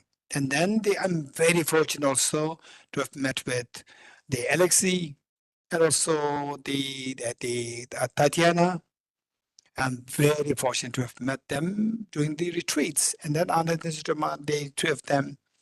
And then way before before Anna Tenzidoma, I met Yulia from Save Tibet Foundation. Save Tibet Foundation, Yulia, when he was translating for His Holiness, and she was translating from my English, which I translated from the Tibetan, his own teachings from Tibetan to English, and which she picks up and then translates into Russian. This was what to be done in those days, like 20 years ago. So I know her so well, and again, Yulia is amazing. Wow. Extremely inspiring, so compassionate, so sensible, so smart, and then the big heart. And then Yulia being supported by the Telu Rinpoche, who indeed is somebody who is ready to give his life for His Holiness the Dalai Lama, Telu Rinpoche. Amazing, who was once a representative of His Holiness for Russia and for Mongolia and for all the places in those in this part of the world. So Telu Rinpoche is amazing, amazing, amazing, amazing, great, good heart, amazing big heart. And then the two of being undertaking the Save Tibet Foundation. And Anna Tenzidoma contacted them, and then she is such a compassionate heart, so daring to make this accessible in the Russian language. And then she was single, she's a single person, individual person, private person. Private meaning is an individual person. And then with the help of Telu Rinpoche and Yulia, the Tibet Save Tibet, then they kicked in or they moved in to make this program. Took it under their under their care. And then then what about this is one thing that you have to learn. All of us have to hear this. Then what about the fees, the tuition fees that sent from Russia to India? Not possible. So how? So what Tibet House Buddha said is that don't worry about the fees, just keep them there in Tibet program, the Save Tibet Foundation, keep it there. And then the Russian translator is there. That translator has to be paid. It must be professionally, it must be paid professionally, not just a volunteer, it will not work. Professional pay this. And all whatever fee that you get, keep it there in Russia. You don't send to Tibetan delis, keep it there and use it for the translators, the expenses. Also that if still there are more left, keep it there with Save Tibet. And then in future, what will happen, we never know. What number of the students' participation, so forth. And in case there is urgent need for money, you can use it from there. Tibet House is fine, don't worry. And so this is how, and at the end, that in case if there's the shortage of the money to be paid as salary for the translators, then the Tibet Fund so kindly volunteered that they're going to somehow make it happen. They will pay from their side. So this was the kind of the deal, and nothing, not even a single penny comes to Tibetan's Delhi. For the thing is that is the good heart of Anna Tenzidoma, then the Alexei, and the first two of them are there. And then the Tatane involved, three of them are there. And then the Yulia under the the guidance of Tilu Rinpoche, then joined in to support, to really take care of it under the umbrella of Tibet Fund. So this is how it all happened. In other words, Tibet was here. This program is just for the benefit of the humanity, not necessary for Buddhism, not necessary for His Holiness. It's just for the humanity. What His Holiness is doing is just that humanity should be a more matured humanity. This is where the problem is. Maturity is not happening in the humanity. Look at the domestic situation. Domestically speaking, there are so much problems. Domestic violence is happening on the local situations, the community, the national, international, so much of problems is all because of the immaturity of the human beings thinking. So with these studies, we're expecting where there's compassion, everything falls in place. Where the compassion is missing, nothing works. Believe it or not, the key to the secret of your happiness, key to the secret of the happiness of the others is compassion. But the compassion is missing, nothing will happen. For example, say a flower fallen, it'll not come back when the flowers where the compassion is missing. Where the compassion is there, even if person's fallen, dog is fallen, or any problems there, the compassion works. Your happiness increases, others' happiness increase. This is a whole purpose endeavor. And there are so many of us, so many of the people involved to support Tibet House, directly, indirectly, so many support. As I said earlier, His Holiness the Dalai Lama, the true blessing and inspiration behind all these things happening. For example, say we are not not even a single penny comes from the Russian participants to Tibet House here. It's all because of the inspirations and the examples set by His Holiness the Dalai Lama. Otherwise, everywhere for your survival, we have to think of, the fees coming in. No, as long as we can survive, it's fine. We don't need anything. There should be no complication. The people, because of this, the inability for the transaction of the tuition fees happening, it should not be the reason why the participants, those who are eager to learn the Dharma, they should not be deprived of the Dharma simply because of this lack of the transaction of the tuition fees happening. So we said that is fine. The transaction not happening, keep it there, and then the Dharma should not stop. So people should keep growing compassion, keep growing the wisdom. Compassion should not be compassion. I remember His Holiness the Dalai Lama giving a public address, I think in America, and at the end of the address during the questions session, all these experts, educationists, medical experts, social, the workers and so forth, they asked one question to His Holiness. You talk about compassion all the time, but people tend to abuse your compassion. People tend to see you as weak. What should we do? This was a question asked to His Holiness. His Holiness, in a very light note, His Holiness said that if a mad dog comes, don't say compassion, run away. Extremely practical, which means the compassion driven by intelligence. This is known as skillful compassion. So the thing is that this Nalanda course is not to make somebody a Buddhist, is to make somebody be endowed with the skillful compassion, that the person becomes happier and your family becomes all the fights, conflicts in the family stops, and we expect that the future leaders coming from the younger generation, they become more sensible people. They know how to embrace each other, not to throw missiles to each other. So this is what we're expecting. So this whole purpose of this, and I'm glad that even on the domestic level, just recently, a mother and daughter were there. I shared this with the students of the participants of the retreat, just recent retreat, a retreat on wisdom chapter of Guided Bodhisattva's Way of Life happened in Tuition Center, Dharamsala. I shared this with them. At the airport, I met the mother and daughter who were going to take part in the retreat. Take part in the retreat, and then the that I know that the daughter was taking part.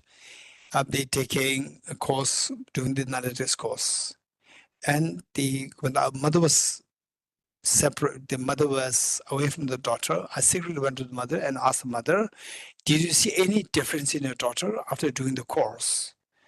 And the mother said, so proudly, mother said, "Yes, of course. The relationship with the mother and the daughter improved drastically because of her joining the Nalanda course." Amazing. This makes us, this gives us a sense of fulfillment that we are fulfilling His Holiness's, the dream that the people, they become more compassionate, they become more loving, caring towards their parents. Relationship with family improves. There's such a joy there. Because of the daughter, now the mother also came for the retreat and stayed, they set for the retreat all the 7 days since morning 5:45 till the evenings, all the classes, like 3 classes a day, 2 group discussions and 1 optional discussion and 1 the early morning session. She sat through all. The mother, because of the daughter, she would see that there's a difference in the daughters, the attitude and the behaviors, becoming more compassionate, more loving and caring. Okay, this is what I expected. So with this mind, we're so glad that on this day, Chokhor Duchen, the Buddha turned the first Wheel of Dharma, we're able to launch this Nalanda during course batch 5. Okay, thank you. And now the teaching, 37 pairs of Bodhisattvas. This is, ideally speaking, it is extremely self-explanatory. I may give the very quick, I'll say the summary of each of these verses, and I will read through this, and you just listen to the participants, which page number? For the offline participants, those who have this, the book, The Bliss of Non-Dual Bodhicittas, it is on which page number? 141. 141 is 141. With those with the book, it should be on 141. Yes, and the 141, and those online, you have the screen sharing. Offline, 141. Okay. So let me quickly share with a very brief biography of this teacher, the great master Gyaltse Thomas Sambo, a Bodhisattva. He's Gyaltse meaning Bodhisattva. He's revered as a he was, of course, it was many the years ago, several hundred years ago, the Bodhisattva Thomas Sambo. And since his childhood, he demonstrated amazing quality of compassion. And in fact, this is something which we see even nowadays. Nowadays, even is more prominent because that what we see in one world can easily be seen in another world through the very effective the connectivity through the internet. So you see that in some places where there's compassion is unheard of, in some places where compassion is unheard of in the whole community, real compassion for the animals and so forth, unheard of. Killing for food. So there, small children born in these communities, who taught such a compassion? Nobody taught, but they demonstrate such a great compassion. The father's about to cut the goat or cut the kitchen, they cut the chicken. The child runs there and then saves the chicken, saves the goat, crying, screaming, and hiding the knife. This is happening nowadays. So permanently so evident seen in these places.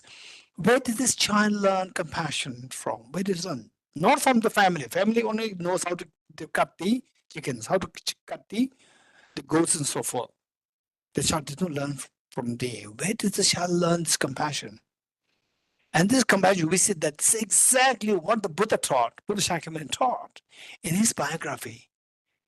We must watch the Buddha Shakyamuni's the biography, the serial.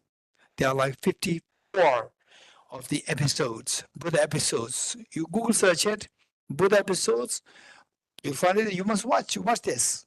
So when he was just young, he just knows how to protect the poor animals. So this is exactly demonstrated by many of the children nowadays in a place where compassion towards animals is unheard of. And they should demonstrate this incredible great compassion. Where did they learn this compassion from? It's not from the genes. Of course, not from the genes, but from their past lives. So therefore, for us, we see that it's so important to learn this compassion today in this life, and then we can continue in the former life, in the future lives. So with this in mind, this great teacher, when he was just a small child, age like say the 5, 6, 7, when he was taken by his uncle, with the storm, heavy storm, a very strong storm, the leaves are being blown away by the wind, and this poor boy, this little boy, looking the leaves blown off by the wind, he would just scream and cry. And the uncle, knowing that this boy was very special, he would say that, stupid boy, stop crying. These are not birds. These are just leaves. And the boy would instantly stop crying. He was so relieved that these are not animals. These are not the animals who are suffering. It's not that animals suffering. These are just leaves. He's so relieved and happy. And later he becomes such an enlightened master. Gyaltse Tome Sampo or Bodhisattva Tome Sampo. Okay, with this mind, I will read this, and then when necessary, I'll explain a little bit. Otherwise, it's self-explanatory. Namo Lokeshvaraya. Lokeshvara is the Aravalokiteshvara. Aravalokiteshvara, the Buddha of compassion. You see all phenomena, neither come nor go. Seeing things as empty of objective reality, they're less dream. Seeing everything as dream, you wake up. You wake up, and all the fears of the dream stops. Likewise, all the fears of samsara stops. Still you strive solely for the benefit of beings. You see emptiness, you are not trapped in samsara, and with compassion you continue to benefit all the beings. Supreme Guru and Protector Avalokiteshvara, to you I continue to bow with the body, space, and mind. The perfect Buddhas, the source of benefit and happiness. Each one of us can become the perfect Buddhas. We all have the capacity, the seed of perfection within us.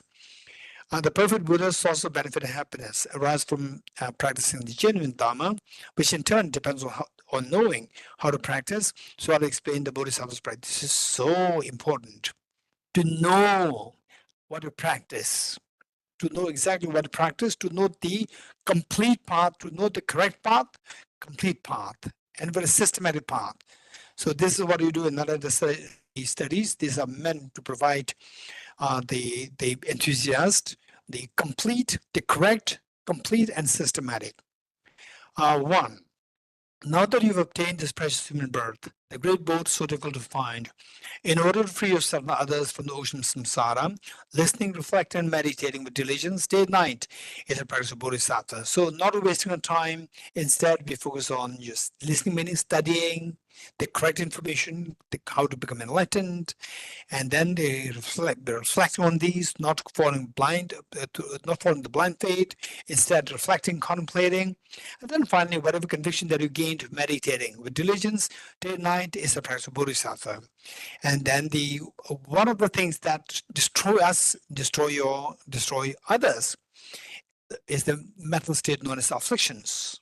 So afflictions like attachment, hatred, ignorance. The first poisons, passion or the attachment to his friends churns like water within us. Hatred towards others, to his enemies, burns like fire. Through the darkness of ignorance, the one forgets what to adopt and what to reject, to abandon. So when do these things happen? Primarily when we are in your local place. We keep being so attached to the local place or your homeland. And then all these things, so for example, a child just born so innocent, want to play with the child of the neighbor, but your parent, the two parents of your parents and the neighbor's parents, they're not in terms, so they fight, and then you just absorb these negativities. Then you see your neighbor as the demons. So because of that, you are in this situation. So whereas it actually pulls us more in samsara. So abandon one's mundane homeland to get to the super mundane homeland of enlightenment. So abandon one's homeland here is to abandon the mundane homeland to get to the supramundane home where there's no negativity, only your joy and happiness spreading, that you're spreading everywhere, and then you get the maximum happiness. Is the practice of Bodhisattva. Number 3, now I'm giving up inhospitable places where you're in the wrong place. What are the indications that you're in the wrong place? Sometimes we are conflicted with pain and stress and so forth. It's not because people think that you are wrong. You are actually on the wrong side. No, maybe the place is not fit for you. You have to look for a place which can fit you more, better. So giving up inhospitable places, mental afflictions gradually decrease. With no distractions, virtuous activities naturally increase. When the mind becomes clear, conviction of the Dharma is born. Therefore, seeking solitude.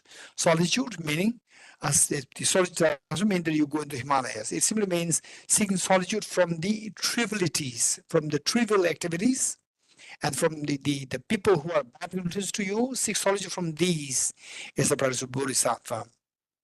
Then the next, friends and relatives acquainted for long will separate. And so why we so busy? Oh, I have no time because I have to spend time with my friends, I have to spend time with my relatives and so forth.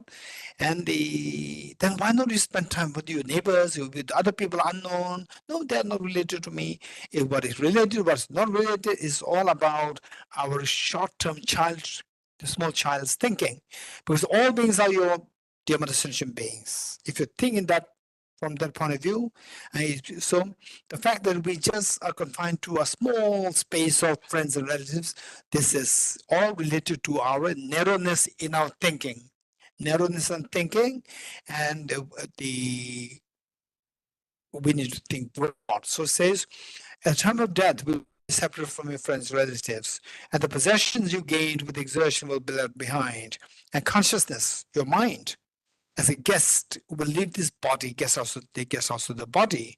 So therefore, since that anyways we're going to leave all these, so why should we dedicate all our time, space, and so forth on these 3 things? Rather, of course, these 3 things are very important. Meanwhile, make sure that we don't miss to take care of our future lives, prepare ourselves for the future lives, engage in virtues and abandoning non-virtues. Number 5, when due to friendship with someone, the 3 poisons increase, degrading the activities of listening, reflecting, meditating. So how do we know that the person is a good friend or a bad friend? This is very important. So the bad friend is bad friend will never say that I'm bad friend, right? I'm your bad friend. Will never say this. And good friend also will never say I'm a good friend. So you have to judge. How to judge it? So it is explained here. When due to with someone, say bad friend, the 3 poisons increase: attachment, anger, and ignorance increase. And you're degrading the activities of listening, reflecting, and meditating of the Dharma degrades and destroys loving. Your compassion stops. For example, like say, somebody is so keen on, let's say, the compassion towards animals, so forth, and you think of the KFC, you say, no, it's about animal. And then your friends, I love KFC, I love KFC. And then they say, oh, please come, and you together you KFC. And then gradually also start enjoying KFC. So this is where your early good qualities degenerated, your compassion degenerates. This is not good. The friend is a negative friend. And destroys loving kindness and compassion. To give up such a friendship is a practice of Bodhisattva. Number 6, when you rely on someone, your negativity is diminished. What is good friend? Good friend, good community, good place for you is where you rely on that, your negativities diminish and your positive qualities grow like a waxing moon. To cherish such a spiritual friend more than your own life, own your body is the practice of Bodhisattva. This is so important. Number 7, then with respect to falling blind faith and following low quality, say the spiritual journeys, it says themselves captives in the prison of samsara, mundane gods.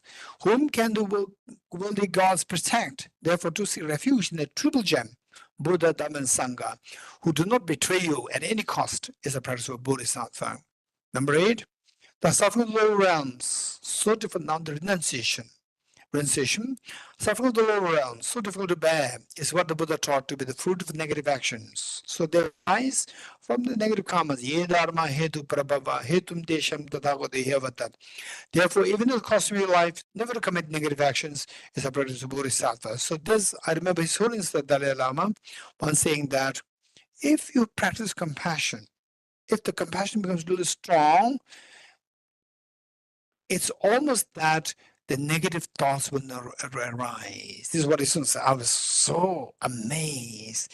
This purely coming from His Holiness experience is that if you practice compassion, the negative and afflictive emotions will not really arise. This is what His Holiness said. That's amazing. Okay, number 9, happiness in the three realms.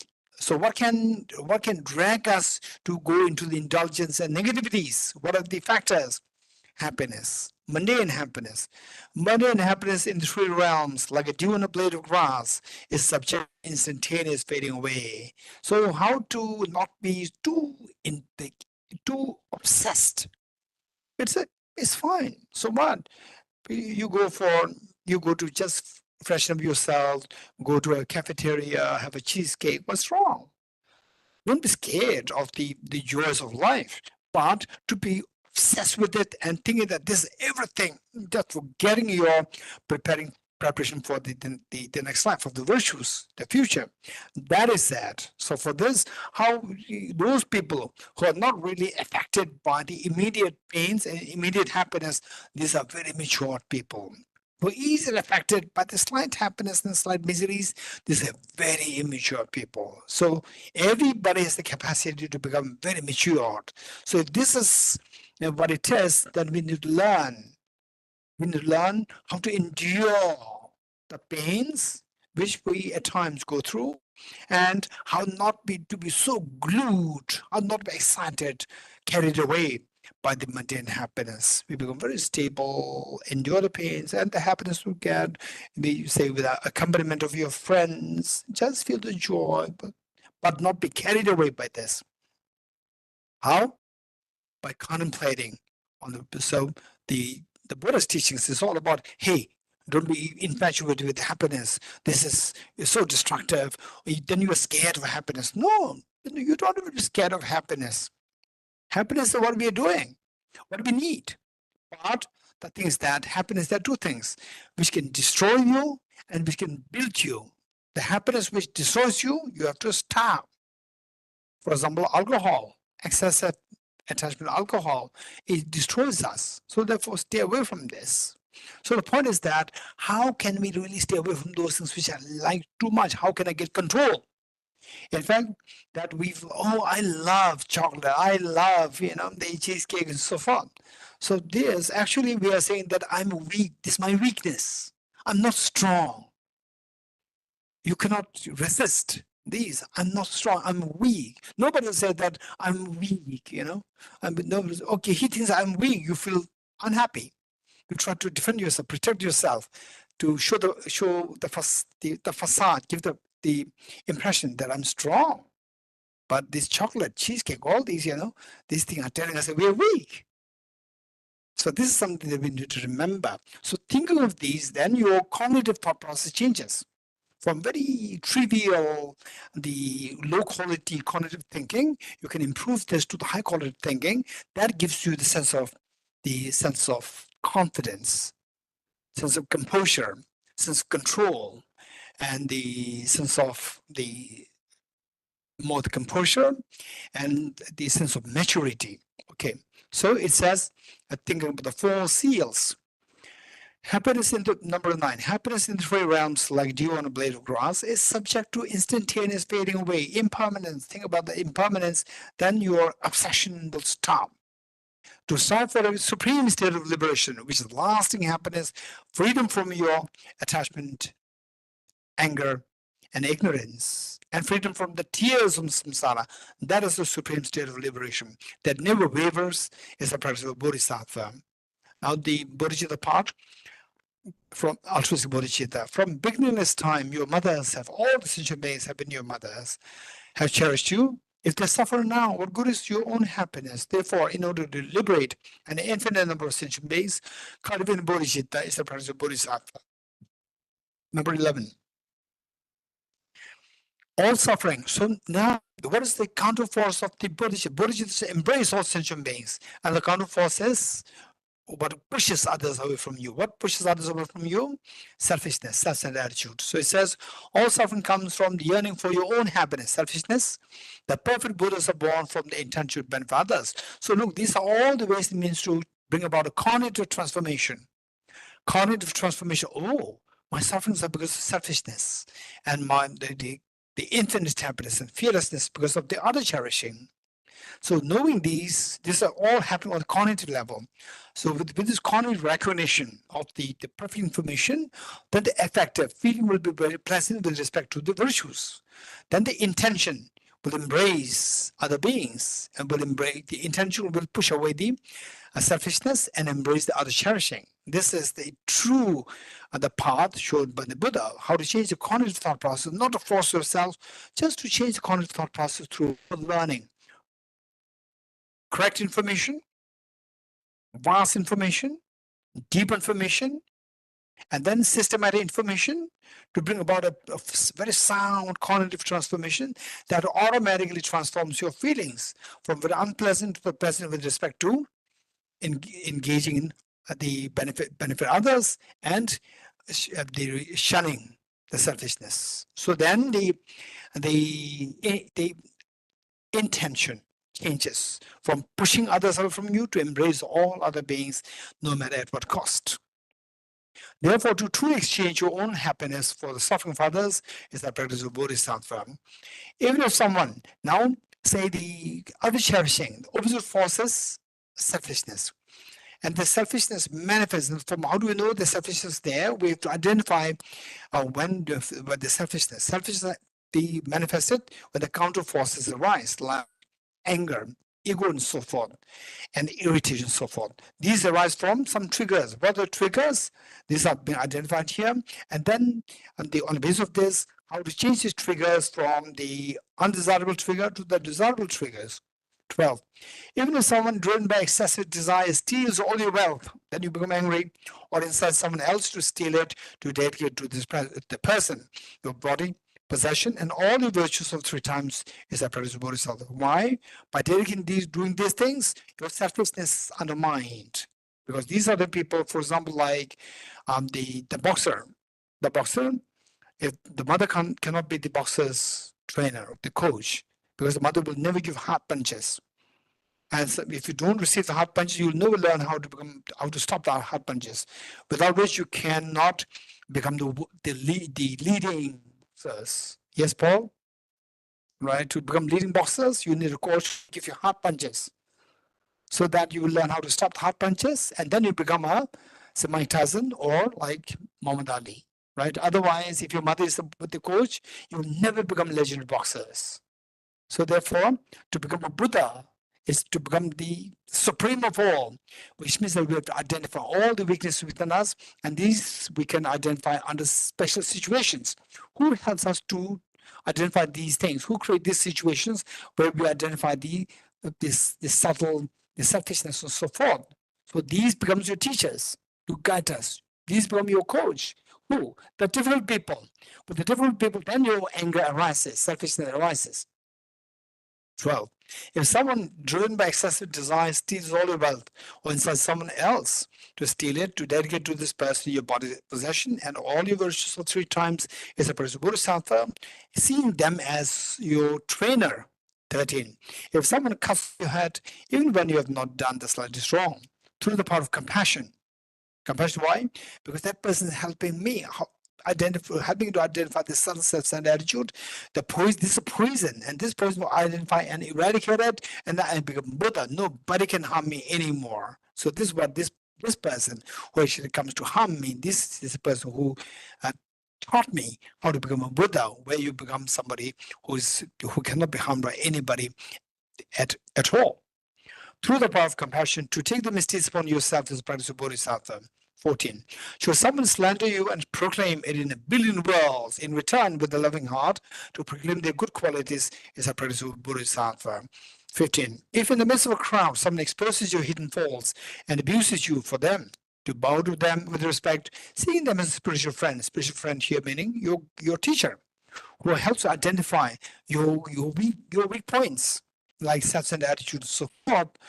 This is real spiritual teacher, is the practice of Bodhisattva. 16.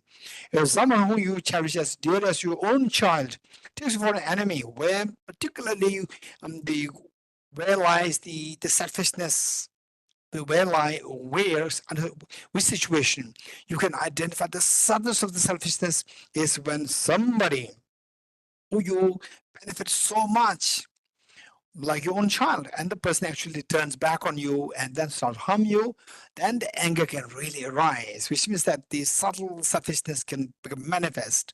So 16, if someone whom you cherish as dearly as your own child takes you for an enemy, then like a mother who loves her sick child, to love that person even more is a practice of Bodhisattva.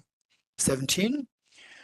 So now what is the situation like at times when we have somebody who's lower than, who is the less fortunate than us, then we feel inflated with ego. Somebody who's equal to us, we have the competition. Somebody who's better than you, then we have the jealousy. So these are the three situations where our selfishness can kick in the different forms. So how to overcome these? So first, the situation should be understood, and then see, wow, that's very true. What I said there is very true. And then see how to overcome these mental states. Finally, our job is to make sure that we become fearless no matter what situations arise. Nothing can create fear in us. And this fear is attracted by not external factors, only by internal factors, by the selfishness. Number 18. Okay, sorry, number 17. Even when someone who's your equal or inferior, driven by arrogance, seeks to disparage you, to place them on the crown of your head with the same respect as you would, it's so difficult for somebody who's inferior to you and then tries to, talk badly about you. Who are you? Who are you to talk? Don't you know? Do you know who I am? You're getting it, right? Who are you to talk to me like this? This is your arrogance. So this arrogance manifests, ego manifests when somebody who's inferior or who's less fortunate, that person disparages you, then what is inside will be retrieved. You are still a sick person. You think you're a bodhisattva, right? I mean, you are, say, the people who respects you, who loves you. Wow, you're amazing, right? You're doing Nalanda course. That's amazing. You have changed a lot. Wow, earlier you used to be a very short-tempered person. Now you are a bodhisattva, right? And then you have a neighbor who is way, way, way less qualified than you with respect to education, whatever, and the person starts to disparage you. And then who are you to talk like this? Who are you? Tell me what is your grade, what is your qualification, right? And don't you know that I am PhD in physics, right? Don't you know that I am vice chancellor of this? Don't you know that I'm the CEO, the manager of this? Don't you know that? You just Google search and check the CEO of this company, or so forth, right? And then who are you to talk like this? Because they are the ego. Then you realize you're not a bodhisattva. You're getting it? So this person helps you. Your mother thinks that you're a bodhisattva. Your mother could not see this, something subtle there. Your mother could not see that. But this person tells you that you're still ill. You're still ill. You're still sick, right? Sick with the selfishness. So amazing. This is amazing teacher. So therefore, it says that 12, even someone who's your equal or inferior, driven by arrogance, seeks to disparage you, to place them on the crown of your head with the same respect as you would accord to your guru, is a practice of Bodhisattva. Okay, it doesn't mean that you go there, thank you so much, you're like my guru. Then, this is not, but some people are too naive. You see this, yes, very true, you go there, I'm very sorry, like this. And then the person become even more arrogant, take advantage of you, right? And then you see, what is this? Then sometimes we practice. I do that, and the person becomes even more arrogant, you know. Okay, so in such situation, say what's in your mind and how you behave in the conventional world. What's in the mind, change within, and how you behave outside, keep it very normal, low profile, very normal. Don't always go slide into extremes, either extremely arrogant or extremely, submissive. No. Outwardly, maintain a very balanced state where you become very composed, that even that person learns from you. That is required. That you are not arrogant, that you are not too submissive. That person is amazed that, wow, that's amazing. She is really qualification-wise way better than me. People respect this person. Nobody respects me, but I'm disparaging him. I'm disparaging her. But look at the demeanor, the calmness, the composure is amazing. And you learn from this person. And when they say keep a little bit distance, and when that person, abuser, needs help, a desperate situation, you go to help, again keep a little distance, then the person will surrender to you. This surrender is because of seeing your good qualities. Okay, number 18. Though gripped by acute poverty and constantly scorned by others. Now, if you're inferior, and then the other people will be scornful of you, and then you feel so low, demoralized. Okay, or stricken with terrible illness and possessed by evil spirits, to take upon yourself the negativities and suffering of the every being. Okay, this is what's happened to me. May these things never happen to other beings. Really, like this, your compassion grows. Your compassion grows, and your immunity grows. Immunity grows, and this immunity will fight your illnesses and so forth. You become a very happy person. Immunity grows. To take upon yourself the negativities and suffering of every being and never to get discouraged is the practice of Bodhisattva. 19. Though you may be famous and prominent. Now, if you're really, say, the famous and prominent, someone to whom others bow, though you amass riches like that of a god of wealth, to see that worldly splendor has no essence. Okay, there's no harm in becoming the richest person. There's no harm in become the most powerful person, but the real harm is when you feel attached to these. Say the riches that you have, like they become the god of the world. What's wrong? Use these riches, use this wealth for the benefit of the other beings, because of which you can protect so many, you can help so many children. Otherwise, they're going to grow as very uneducated. You give education, give free health, and say the health benefits to the people, other people, the destitute people. And this generosity, again, you accumulate merit that you become even wealthier in the future lives. That's amazing. So this wealth accompanied by compassion, you can create magic. This is real magic. Some people say that, oh, God has really benefited, really blessed me with what?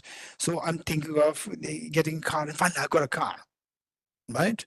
If car is a thing, if car is a magic that you get some way and you think it's the gods, and you are the real God of God, you are benefiting the rich, the incredible wealth that you have, you reach out to thousands of people for the education, for the healthcare, for the food, for the further sustainable development, so forth. You're the real God. This is the magic. So it's not about the God or not. There's a real magic. So therefore, this is where you accumulate virtues by generosity, and you then this generosity make you to become even richer in the future lifetimes. And I go again accompanied with compassion. Again, this is how it keeps growing for the beings. Okay. 19. Though you may be famous and prominent, and likewise with the power. If the power instead of misusing the power, use the powers properly so that the destitute beings they are benefited. Though you may be famous and prominent, someone to whom others bow, though you amass riches like that of the god of wealth, to see the worldly splendor has no essence, and thus to be without arrogance. So these, say the wealth, the power, and these things, they are like the loans given to us. The loan is not yours. What is loan? You have to give it back. When we die, we have to leave them. We have to give it back. So they're like loans, but we have the illusion that it's mine, right? So this loan, you use that productively and benefit others. And then you leave, when you die, you leave everything. But you can carry enormous virtues that it accumulated because of the generosity, and the enormous virtues they have carried because of your power. You have used the power very productively, that otherwise many people will be left neglected, able to protect them. This is amazing. To take care of all this ecology, to take care of the poor animals. Why should the poor animals suffer? Why should the ecologists suffer? With the ecology, how many beings are connected with this ecology? With the ecology, then the water, the weather, all be improved for all of us, everywhere. Everybody's benefited. Human beings, animals, insects, everybody's benefited, taking care of all these things. And then with this enormous virtue merit that you gathered with use of your power in a correct way, then you die. In the next life, you accumulate merit so that you will get even more power. More power, again with accompaniment of compassion. Again, you will use so meaningfully that this is how you become a Buddha, with the greatest of the power. Okay, now the identifying what are the discordant factors for your compassion practice. If you have not pacified the enemy of your own anger, combating outer opponents will only make them multiply. That's very true. If we don't encounter our anger inside, the enemy of anger is your enemy, because enemy means who creates harm to you. With anger, nobody's happy. Nobody says that today, you wake up in the morning, you say, today I'm excited, I'll be very angry today. Nobody's looking forward to that. So anger, why? Because the anger disturbs your peace of mind. Anger is a real enemy. But if you don't tame your inner enemy of the anger, to think of taming the outside anger, to control the outside anger, outside enemies, you are actually multiplying the enemies, because your anger will continue to grow, and this anger will attract more enemies. This is so unwise. Therefore, with the enemy of loving kindness, okay, 20, if you have not pacified the enemy of your own anger, combating outer opponents will only make them multiply. Therefore, with the army of loving kindness and compassion, what really conquers the other enemies, outside enemies, is by the army of the loving kindness and compassion. What is that? Skillful compassion, not just compassion, skillful compassion. To tame your own mind is the practice of Bodhisattva. 21, sensual pleasures. So what is our weakness? Our weakness is when we meet with sensual pleasures. Sensual pleasures are like salt water. The more you partake of them, the more your craving will increase. Therefore, when something arouses attachment, to abandon immediately is a practice of Bodhisattva. 22, all appearances. Okay, this is very, the sophisticated practice to see everything like a dream. So they say in the dream, when one is infatuated with the sensual happiness, then you think of the demerit of that. Okay, this is very transitory and so forth. Then it subsides. Say angry towards somebody else, think about the benefit of compassion. Then anger subsides. Attachment subsides. Anger subsides. But then again, with the situation, the other situations that arise, again, anger can be aroused and the attachment can be aroused. But the ultimate solution to all this is wake up. Wake up, and then all these things, the emotions, which otherwise drag you into the mental disturbance, will stop completely. So this waking up is to wake up from sleep of ignorance by seeing things all like a dream. So 22. All appearances, whatever we encounter with, what we see, hear, taste, smell, touch, and mentally feel, all appearances are your own mind, and mind itself primordially transcends all, meaning that is the emptiness. They're all empty of objective reality. Like waking up to that, all that happened in the dream is just my mind. Knowing this and to remain free from apprehending the signs of subject and object.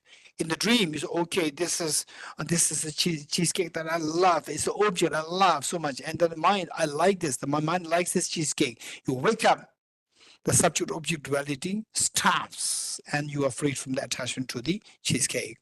Likewise, apply to all other things. Knowing this and to remain free from apprehending the signs of subject and object is a practice of Bodhisattva. When you encounter objects that please your mind, like, okay, so how do we see? This is a very sophisticated practice to see things like a dream, see things like a rainbow, see things like mirage, that they appear in one way, they exist in a different way. The dream appear as real, you wake up, dream exists in a different way, to see that that's just purely subjective. When you realize this, of course, to reach that level, we have to go through systematic studies, reflection, meditation. And for this, the Tibet House programs, there are so many programs, not only Tibet House, there are so many programs conducted everywhere in the world. And Tibet House also organized gives these programs, and they are very, what is that? Extremely on the cheap in terms of the cost. Is so low, deliberately kept it low to accommodate all the people who do not have financial capabilities to also get the opportunity to study these. So we have to study systematically. And more you study, more you contemplate on this, then you will really see that things are all like dream. Then you can see the effect within your mind to see how when you see the things like dream, the goosebumps come in the body. The extremely tranquil feeling will come in your mind. Whole waves can flow through the body to see that the wonder of how things are all like dream, and then your emotions are under control. This is so precious, but it will come only through systematic studies, reflection, meditation. 24. All sufferings like the death of a child in a dream. So, all the miseries that we go through, they're like the death of a child in a dream. In the dream, you see the death of a child, there's so much of sadness, deep agony and anxiety. And you wake up, you are so glad to see, you're relieved to see that what happened in the dream was just dream. It's not real. It's just empty of real. They're all just my mind. To take such delusive appearances true, how exhausting. Therefore, whenever we encounter unpleasant circumstances, to see them as deceptions is a practice of Bodhisattva. Now the 6 perfections. Perfection of the generosity, perfection of ethics, perfection of patience, perfection of joyous effort, perfection of meditative concentration, perfection of the wisdom. Okay, first, the practice of patience, practice of generosity. 25. If those who aspire to enlightenment willingly give up their bodies, what need is there to mention material objects? Therefore, with no hope of reward or benefit, to give it generosity is practice of Bodhisattva. Usually, we do engage in generosity out of compassion, but there's expectation tied to this. The moment the expectation comes, your generosity becomes so weak. Although you give a huge amount of wealth or whatever, but if there's expectation, the person should be nice to you, and so forth. If this expectation comes, your generosity intensity subsides. So therefore, expectation should not be there. But it's not that easy. It requires, again, trainings, and you can succeed. It'll take time, but to keep practicing this, not to have expectation return. Therefore, with no hope of reward or benefit, to give it generosity is a practice of Bodhisattva. Next, ethics.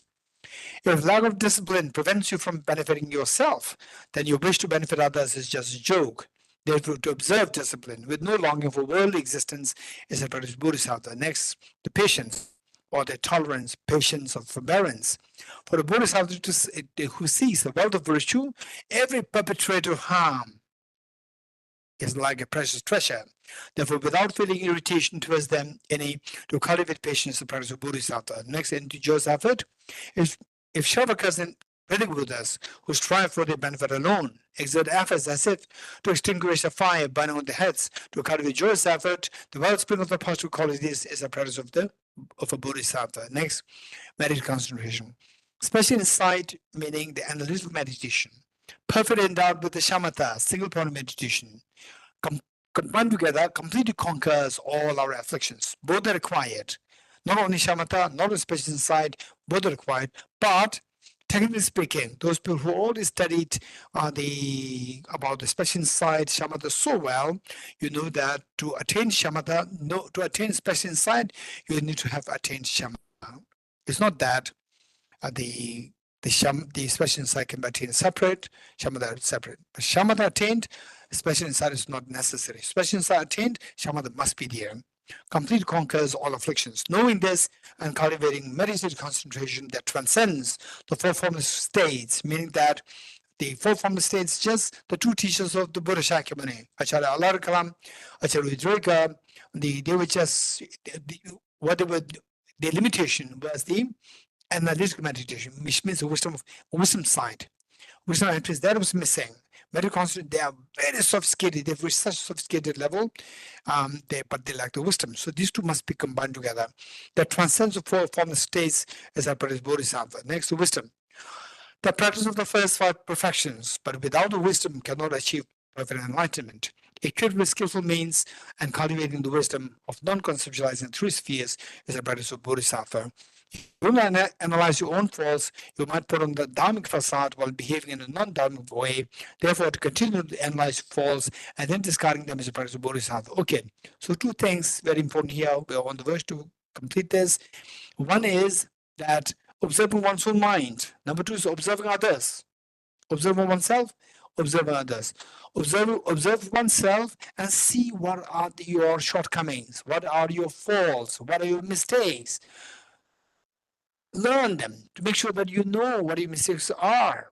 And see others and how others are extremely comfortable. Somebody is so compassionate, no matter what situation arises. We are compassionate when everything is nice. The moment something wrong happens, you freak. That is our immaturity. That is our instability. So you learn from others. Some people who encounter with so much of difficulties, but they're extremely calm and everything under control. Wow, that's amazing. I don't have this. I'm not like this. This person amazing. Amazing. So what makes this person very special? Learn from that.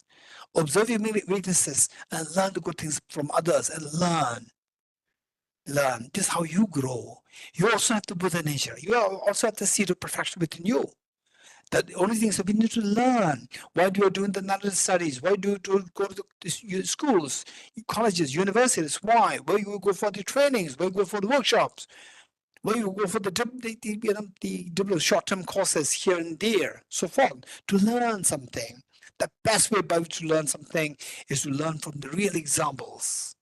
Somebody who implemented this, who demonstrated them in the form of the results. They maintain calmness. They're not affected by the praise easily. You know, someone says, "Wow, you're amazing. Nobody could do as good as you are." Then you feel elated. Wow, that's amazing.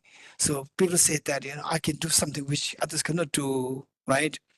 And then you don't take the other's place so seriously. You're getting it?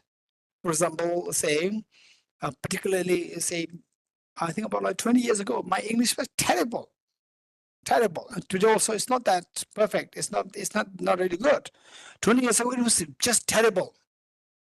And then some people whose English is worse than me, they will say, "Wow, Geshe-la, your English is British English, right?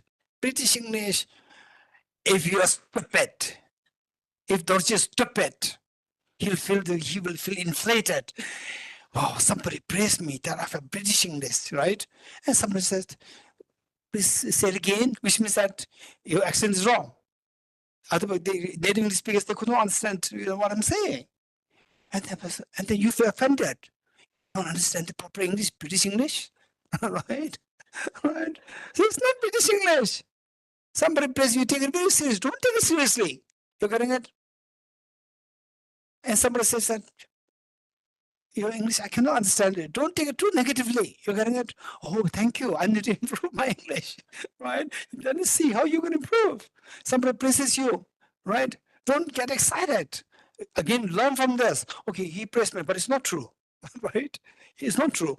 Only if the native English speakers unanimously praise me, then that's a real praise. Till that point, don't get inflated. Don't be stupid. Dorji, don't be stupid. Tell yourself, Dorji, don't be stupid. Don't be too excited that somebody's praising and say, "Oh, I'm somebody. Wow, my English is amazing." So tell me, and then you start speaking English, like a Queen's English. No, you cannot mimic Queen. You're getting it? And I think that's my English is Queen English. It's stupid.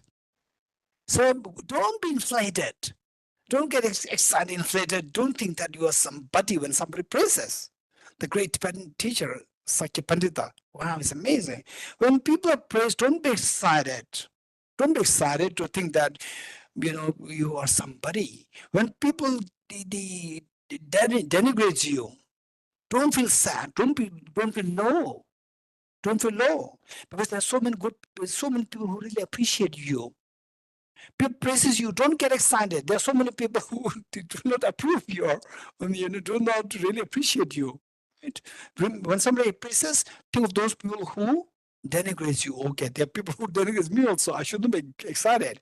When people denigrate you, don't think too low. Oh no, I'm a hopeless person. No, I'm, none of the studies. Exam for the quiz exam, and the quiz, I got so low mark, right? First, you get like 60%, 80%, you're happy. And you come to discover the grade of the other people. They're all 90, 90, 90. And you excited, you just fall. No, I'm the weakest, I'm low. There are so many people who don't know, who have never heard about Nalanda. And you study that, you learn something. Amazing. Think of this. When you feel excited, think of the great brilliant masters in the many universities who are like the replica of the Arjuna. There are so many great teachers there. I should not be if they're feeling inflated.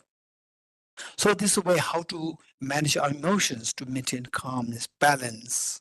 Always not excited, not be carried away by excitation, not feel say low by the others denigrating you.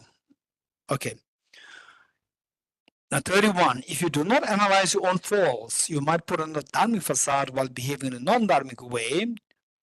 Therefore, to continually analyze your faults and then discarding them as a bodhisattva.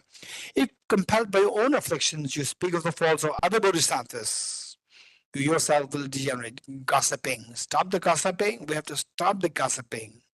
Don't judge on others. When you love somebody, instead of wasting your time judging on others, gossiping about others, don't waste his time over these. Instead, this little time that you have, use it for your personal growth of your compassion and wisdom. Then see the people who you see as, this demerit, this fault, this flaw, and so forth. See how your perception changes. Earlier, you would gossip, you would judge on others. Now, instead of judging, your compassion flows. Beautiful, it's amazing. Okay. 32, if compelled by your own afflictions, you speak of the faults of other bodhisattvas, you yourself will degenerate. Therefore, never citing the faults of those who have entered the minor path is a practice of Buddha, particularly somebody who has followed the minor path. In the first place, why should I have to talk bad about other people? No need. First, if at all you want to talk something bad about somebody, think of your own flaws. I have this flaw, I need to improve this, I'm going to improve this. Keep improving instead of wasting your time judging on others, talking bad about other people. This is number one. Then where some people who can misguide others on a large scale. If this is the danger, then you have to speak up. You have to speak up to see that this is not the authentic person. You are all going to be misguided because of these problems. You have to speak up.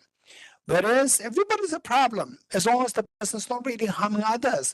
Where if your compassion is really strong to feel other person's flaws rather than the compassion is flowing, then you can just discuss these points compassionately.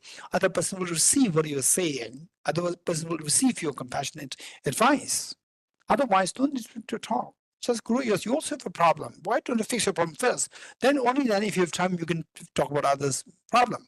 Whereas if you do see that some people, they are misguiding others, abusing others, misguiding others, others, you have to see how to fix these problems. This is very important. Till that point, fix yourself. 33. Desire for gain and services leads to mutual arguments, and activities of listening, reflecting, meditating decline. Therefore, to relinquish attachment to the households of friends, relatives, and benefactors is a practice of Bodhisattva. It doesn't mean that give up your family. Your parents, okay, they're old people, they create problem on my Dharma practice. I cannot practice Bodhicitta because of, it's my mother, My father, terrible, right? I have to just spend time wasting there on my Bodhicitta practice, right? What is Bodhicitta if you don't know how to show love towards your parents? You're getting it? Where is the Bodhicitta? Right? For people like us who crave to even see the face of the mother. And for many of us, if you're a mother, to serve, not only face, mom, you can say mom, and somebody will tell you, yes, my daughter, my son. But who's there on the planet Earth to say that I can say mom, right? People think that I'm crazy, right? And then who's there to say that, yes, my son Dorji, who will say this? You gotta get gone. But people who have the mother, who have the father, you think that is a burden.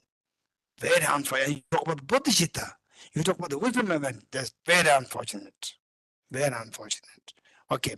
So that should be taken as a privilege. Even the Dorji, he doesn't have the opportunity, privilege to say mom to somebody, forget about serving. And he's saying that he'll be so happy if he gets a chance to have the mother right in front of him, father right in front of him, that he will serve the two parents. And you get the opportunity.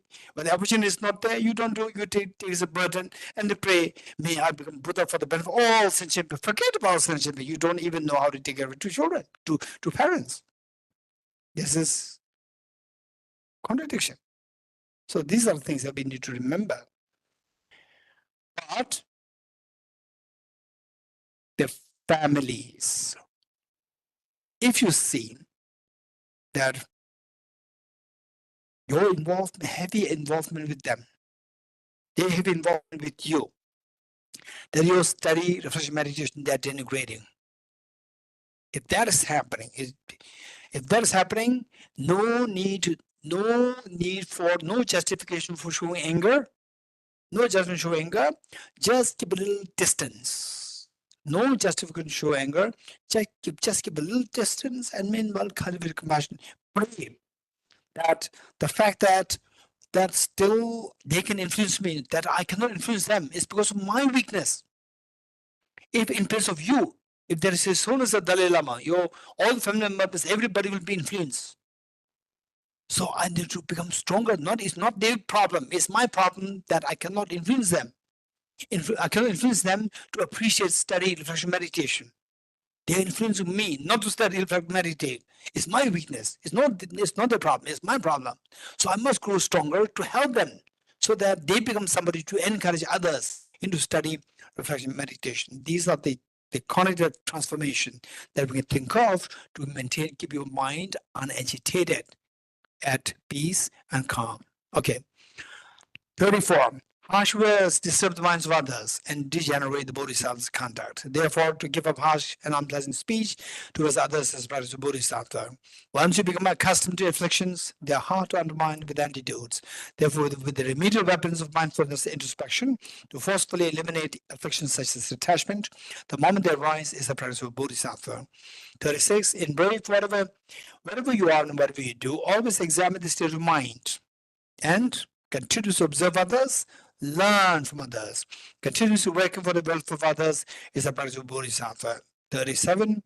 To dedicate the merits thus accumulated through these efforts towards enlightenment, with a wisdom free of concepts of three spheres, in order to eliminate the suffering for all the infinite sentient beings, is a practice of bodhisattva. Of all the trillions of prayers we can think of, there are three very powerful prayers we should never forget. These three things should be complementing to each other. Number one, that all the sentient beings be free from suffering and have the maximum happiness, number one. Number two, to make it happen, the Buddha's teachings play a role. Buddha's teachings, where the Buddha's teachings thrive, the sentient beings will naturally become happier and the miseries will go away. May the Buddha Dharma flourish in the minds of all the sentient beings. Number two. Number three, who will do that? Don't expect somebody else to do this. I will do it. And how will you do it most effectively? By becoming a Buddha. May I become Buddha for the benefit of all sentient beings. These are three prayers. Don't forget it. Number one, that all beings be free from suffering and they have the maximum happiness of the Buddhahood, number one. Number two, how to make it happen? It's because of the Dharma makes it happen. Dharma. May the Buddha Dharma every corner of the universe in the minds of all sentient beings. Number two. Number three, how to make these two things happen? That I will take the responsibility. How? In the most effective way, I'll make it happen by becoming Buddha. May I become Buddha for the benefit. These are three prayers, which I included here in verse number 37. Let me repeat it once more. To dedicate the merits thus gathered, accumulated through these efforts towards enlightenment, that without through these efforts towards enlightenment, take all the beings to enlightenment, with the wisdom free of concepts of the three spheres, the Buddha Dharma, which revolves around the wisdom of emptiness, in order to eliminate the suffering. Okay, through these efforts towards enlightenment, the first one, this is that I should become enlightened with the wisdom free of concepts as the Dharma to spread in one's all sentient beings, and the whole purpose is in order to eliminate the suffering of all the infinite sentient beings is a practice of Bodhisattva. By relying on the words of German masters, I explain the meaning of thought in Sutras, standards, treatises, in the form of these 37 practices of the Bodhisattvas to benefit those who wish to train on the Bodhisattva path. Because my intelligence is less and my learning is bigger, and don't take this as serious. This is all the expression of humility. So this is what is lacking in the modern education. If you say that I don't know anything, they will take it very serious. You don't know anything, right? So these masters, if they're here today in the modern world, they will not end up as the great masters. They'll say that my intelligence is less, my learning is bigger. People take it very seriously. Oh, you don't know anything. Yeah, you stay behind, right? Okay, but the real masters, they will not say what they're saying. They will see the teachings that they give to see that these are so profound. This is their greatness. It's not the weakness. And great people will see this as greatness, great qualities. And weak people will see this as a weakness of the master. Because my intelligence is less and my learning is meager, I like linguistic skills to please the scholars. Yes, since they are based on sutras and teachings of the German masters, I believe this practice of Bodhisattva is flawless. Meaning that, but don't take it lightly. These teachings are very important. They're coming from the authentic, authoritative the sources. I believe this practice of Bodhisattva is flawless. Nevertheless, since the vastness of Bodhisattva's country is difficult to fathom by someone like me with an inferior intellect, I pray to the general masters to consider with patience all my flaws such as contradictions, incoherence, so forth. By virtue of the merit gathered here and by the power of conventional ultimate Bodhicitta, may all sentient beings become like the benefit of the Deshvara, who dwells neither in extreme of samsara nor in that of the solitary peace. Very good. And I'll just read one or two from the beginning as auspicious indication. The 37 practices of the Bodhisattva by Geshe Thomas Sampo. Namo Logeshvaraya. You see that all phenomena neither come nor go, still strive solely for the benefit of sentient beings. Supreme Guru and Protector Lokeshvara, to you a continued power with the body, speech, and mind. Okay, so with this we finish the teaching and we'll recite just 21 times the Medicine Buddha mantra for the complete healing of His Holiness in post knee operation. Begaze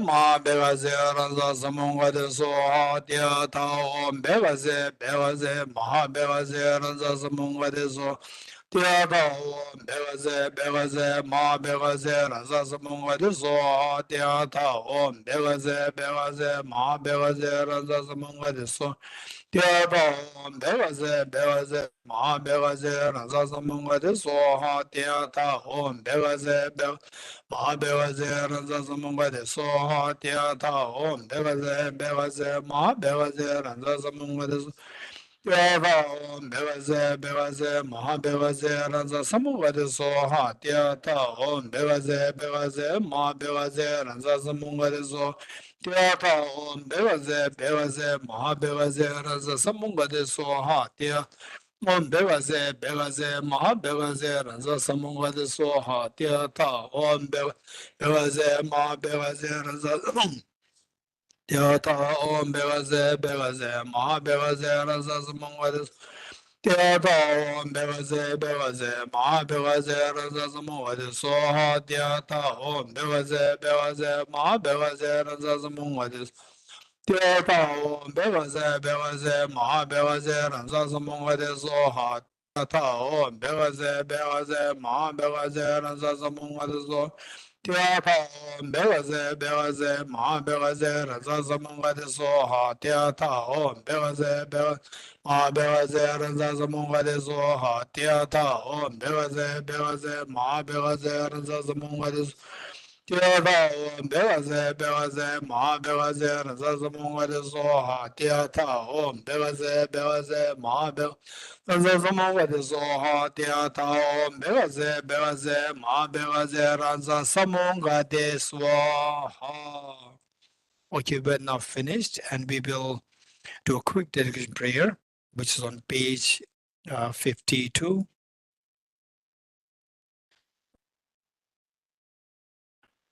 No doubt that the today on this auspicious day, the day the Buddha Shakyamuni turned the first Wheel of Dharma, we have taken the explained Bodhisattva vow and the teaching 37 verses and the long said Nalanda to Bloom Course Patch 5. We have given so much merit, and the merit that's gathered, let us dedicate towards the long life of His Holiness Dalai Lama, and there is a wish for spontaneously. Particularly is the vision of the universal ethics for the world, that the world should be a better world, now taking the shape of the sea learning, social, emotional, ethical learning. Let us pray that this program really will be picked up by as many universities, colleges, institutions, and then on the national level, and on the international, and particularly UNO. Let's pray that this is what happens, that the UNO leaders, they come to get a sense that there is one program which can truly make the world a more peaceful world without having to assign the peace acts. Peace, what is that? Peace treaties, no need to sign the peace treaties. The peace naturally happens. This is given to us by His Holiness the Dalai Lama for the world. The world should know that. We should have the proper wisdom to pick up what is sensible, and instead of just signing all the peace treaties, which is not at all being effective in many situations.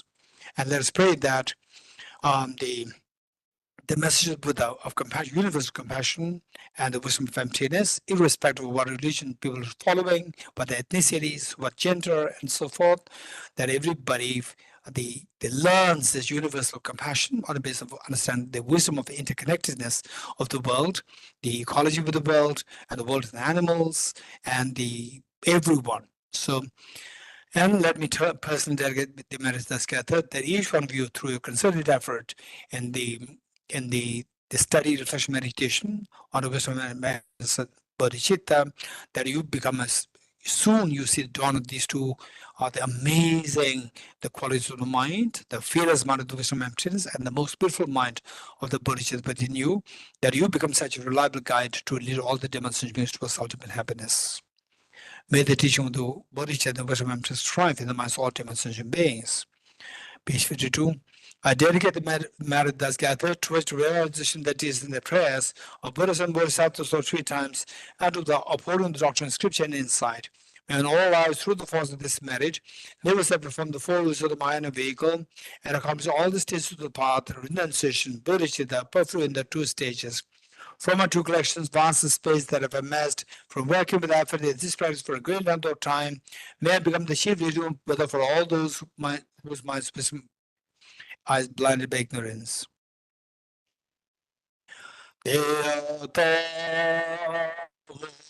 Gati gati paragati parasam gati bodhisvatyatha om gati gati paragati parasamgate bodhisvatyatha om gati gati paragati parasamgate bodhisvatyatha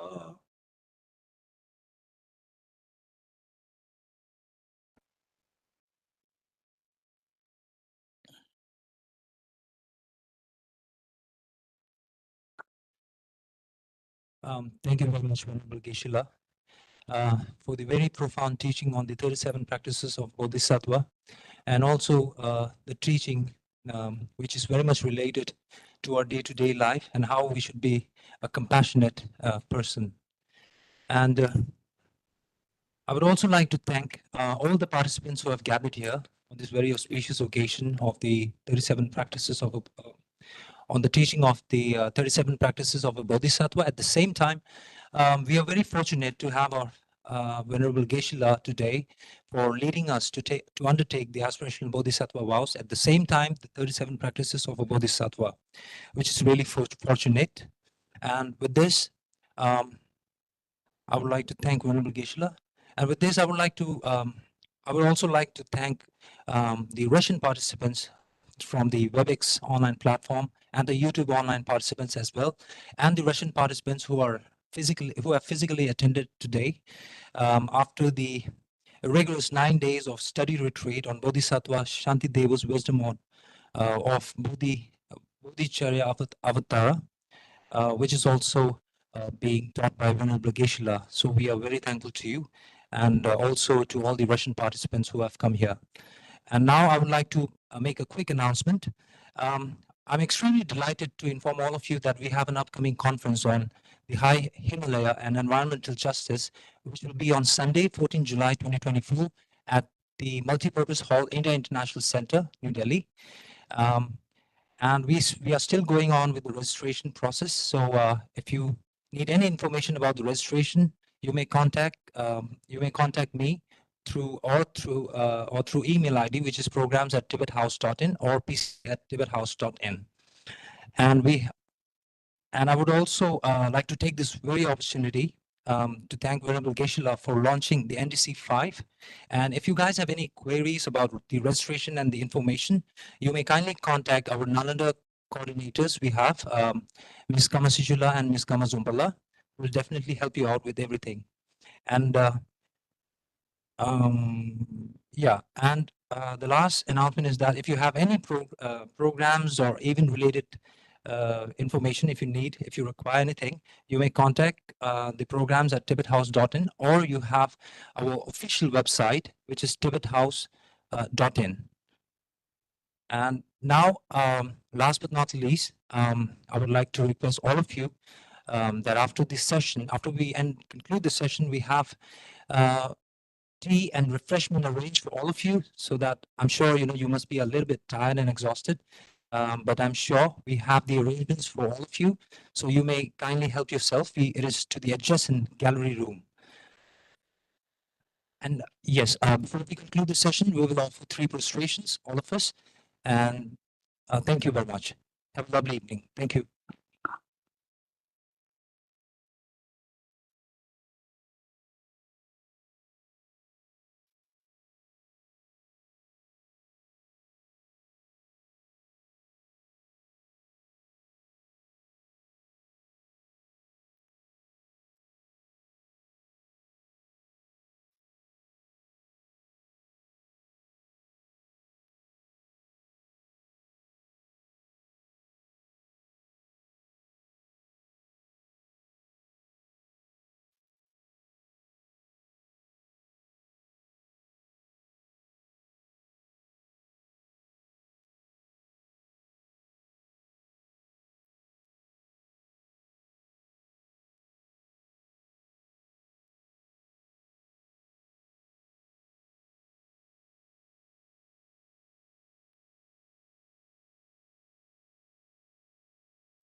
Thank you, Geshe-la. Thank you, Geshe-la. Thank you, Tibet House. Thank you, Geshe-la. Thank you, Geshe-la. Thank you. Geshe-la. Татьяна, спасибо тебе. Спасибо, Татьяна. Спасибо, Тибетский дом.